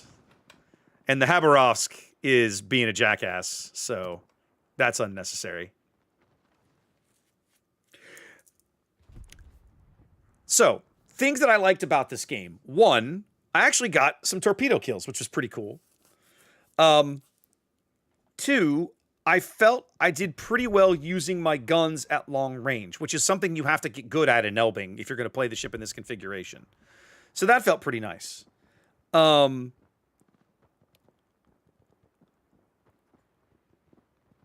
else? I felt like I read the map pretty well, right? It became obvious to me that hanging around in an 8v1 at A was not going to work. So I was like, okay, let's go be somewhere else. And I was able to do more work somewhere else, and sort of keep the team in the game a little while. But they were never going to win this game. It was rough.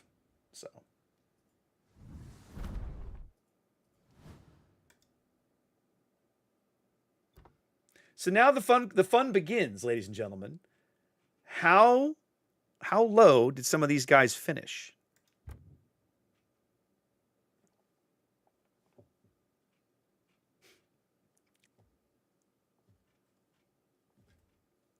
He wasn't bottom, but he was close, right? He was close.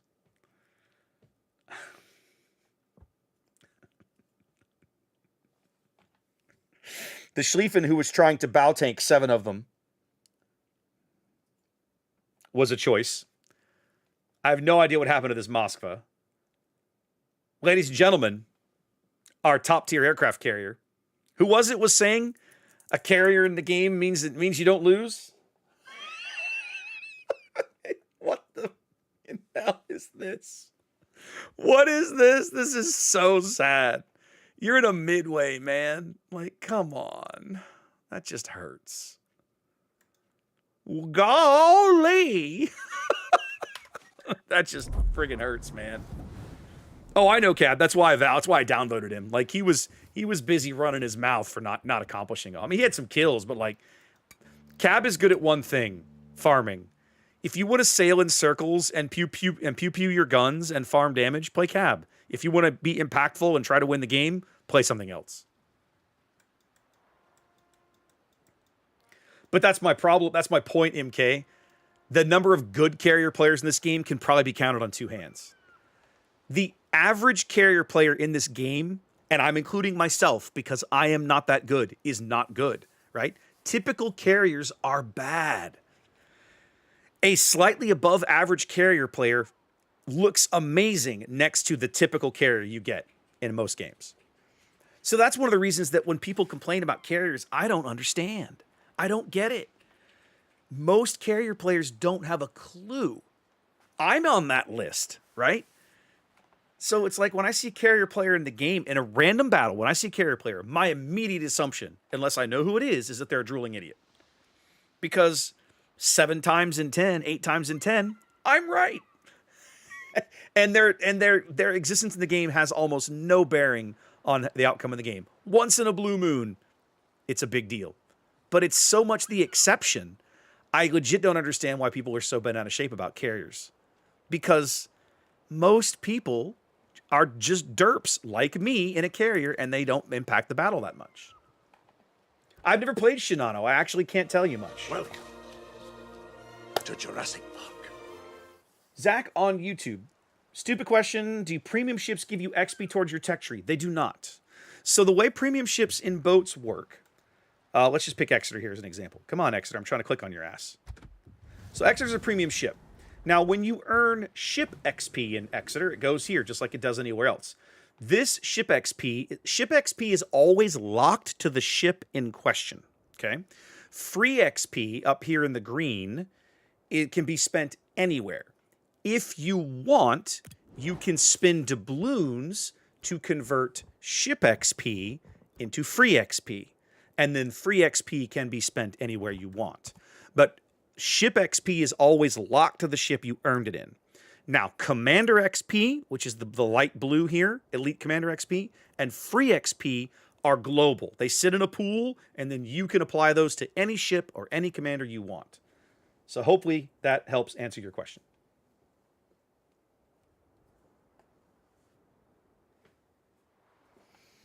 See, I disagree, MK. I don't believe that they're disproportionately more powerful, right?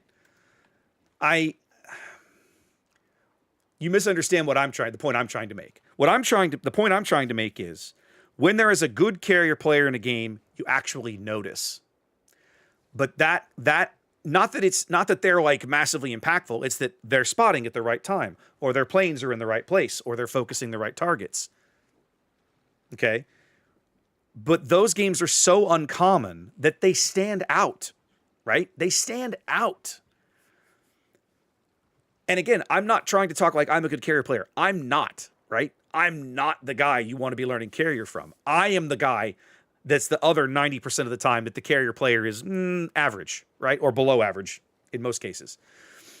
But the point remains to me that even a good carrier player will not be able to carry a crap team. There was a time that could happen. It can't anymore. A carrier cannot kill targets fast enough if his team is suiciding. The alpha damage, with rare exceptions, is not there anymore. It's gone. Carriers are only impactful in sustained games. The faster your team dies, the less impactful your carrier is going to be, because you're not giving him the time to make his presence felt. Yes, 100% Cap. And now Ben Steelan makes a good point. Okay, it is expensive. Let me zero this out. Like, for starters, be very careful with this. Okay, let me talk you through free XP to ship XP to free XP very briefly. Okay, but be very, very careful when you do this. Click on free XP in the top right, then pull your hands immediately away from the keyboard. Okay, Wargaming. It's always been this way. They always will offer you the chance to convert however much doubloons you have from free XP, from ship XP into free XP. Okay. So Click the thing, pull it up, but be very deliberate. At no point do you want to hit like enter or click the button that says convert or whatever. The first thing you want to do, this all warships button, you want to toggle that off. When you do that, it zeroes everything out. Okay. Now you're okay. So now you can decide what you want to do. This list will now offer you access to every ship in your port. You can see the XP totals, okay? You can then decide which ships you want to convert. One of the things that I used to do for a long time, okay, I was going to say I used to convert free XP, ship XP on my tier 1 ships, but with 2.8 million on Black Swan, I'm not going to do that anytime soon. Let's turn that off. Let's just pick Eagle. Okay. So the rate is for every 25 ship XP for 1 doubloon, you can convert it into 25 free XP. But this adds up quick. So for 1,000 XP, 40 doubloons, no big deal, right? But go look again. Like if you've got, like I've got, you saw here's one, Eritrea. Okay. I have 1.2 million ship XP on this ship. If I'm not careful with this interface, I will spend a lot of doubloons, okay? You have to be very, very cautious and not do that, okay? So when you come into this interface, for starters, there's times this is a great way to steal little dribs and drabs of XP trapped on ships that you don't care about, get it as free XP, and then spend it where you need it. And for a few doubloons, that's not a bad gig. Now, once in a while, do they still run sales on this? They used to run sales on this. Once or twice a year, they used to have like a weekend or a week or some event where this was cheaper. You used to be able to do this for like 1 doubloon for like 35 XP. Like it was like a 30% bonus. But I haven't seen them do that in a long time. Does anybody else remember that? When was the last time you saw it? Anybody? I haven't seen it in a long time.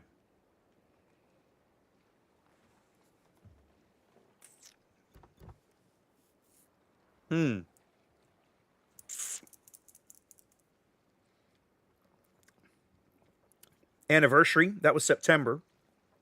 Husham says they do it, but they don't announce it anymore. You did. You're Interesting. crazy, I don't know son. why you wouldn't Yes, announce it. you did. Lemming, thank you for the resub. Appreciate you. That's interesting. It just randomly shows up on certain holidays. In other words, they might have done that for like Black Friday or something, and we just all missed it. Okay, interesting. Bunch of sales, like same thing. There was a bunch of sales, so that was probably a thing. They'll probably do it between Christmas and New Year's too. They'll run a bunch of sales.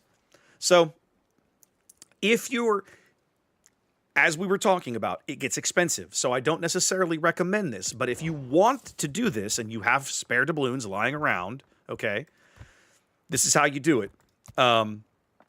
It does get expensive, but it's a nice way. Like if you've played a bunch of lower tier ships and you want to move that XP elsewhere or get use out of it elsewhere, you can do that, which is pretty cool. All right, guys, listen, we're gonna call it a night. Quick reminder, Zach, I'll get to your question in just a sec. Quick reminder, the HelloFresh promotion is still running through the month of December. I did get the box ordered today. I haven't talked to Ginger yet, but what I think I'm going to try and do is squeeze in a cooking stream sometime next week. I will not promise. The box gets here Sunday. We'll have a look at it and talk about it and figure it out. But that's what I'm, fingers crossed, hoping to trying to do to try to drum up some interest and see if I can get some of you guys on board with joining up and helping me out. Friendly reminder, that's what I'm raising. I'm using that promotion to try to raise money for the mobile streaming setup that I'm working on for Star Wars Unlimited. I'm trying to buy some gear that I need to take my cameras and such on the road. I bought one recently. I bought a really nice Pelican case to pull the cameras down and pack them and transport them. I could check that case on a plane if I had to, right? So that's kind of step one to being able to protect the gear that I have. Long term, I want to be able to build a separate PC just for traveling. Right now, I'm just trying to protect the gear I have so I can travel with it. So Thud, I ordered 2 recipes. One was a pork burrito bowl thing, and the other one was some kind of, I think it was pork chops some kind of pork chops and couscous and green beans. So I'm not sure. I'll have a look at it. But yeah, that's still going on. So if you're interested in the HelloFresh, click the link, use the code, check it out, and I get a little support. It's a great way you can help me out, support the channel. I greatly appreciate it if that is of interest to you. I'm gonna try and get a Christmas stream on the calendar. It may or may not work. Next week's gonna be super, super busy. We got a lot going on. And then the week of Christmas, I won't be around at all. Monday is the next 100% for sure stream. Monday night, we're going to get back to Civ as we have been doing. And I'm still debating January. I know I've been saying I want to take January off, but it's looking more and more like it won't be January. It might be March. We'll see. I haven't decided. Let's find somebody to raid. Culinary Raptor. I mean, I can cook, guys. It's not that hard to cook. If you can follow directions, if you can read and follow instructions, you can cook, okay? I will say probably the first time you do it, it feels very intimidating. But like anything else, with enough practice, you get good at it. It's fine. Let's find someone to raid. Who is out there doing the strain thing tonight? Bonds is around. Bo is streaming Great Circle. Lucky dog. AF is around. You know what? That might be a good raid. I haven't raided him in a hot minute. And we were all the talk about Carrier. That might be a good one. I see Arrow. I just raided Arrow, I feel like, last week. Let's go raid AF. That's not such a bad idea. I have not typically raided him. But he is a good one to learn how to play Carrier from. So, talking about Carrier mechanics, if you're interested in learning more and just asking questions, he is a great one to learn from.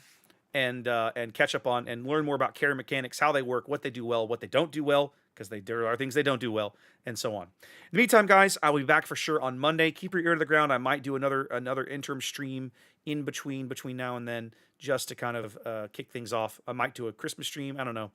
Busy weekend. We got a lot of stuff to get done, and I got to make sure I get on top of it. So I got to talk to Ginger and work out a schedule. In the meantime, you guys have a great week, and I will catch you next time. Peace.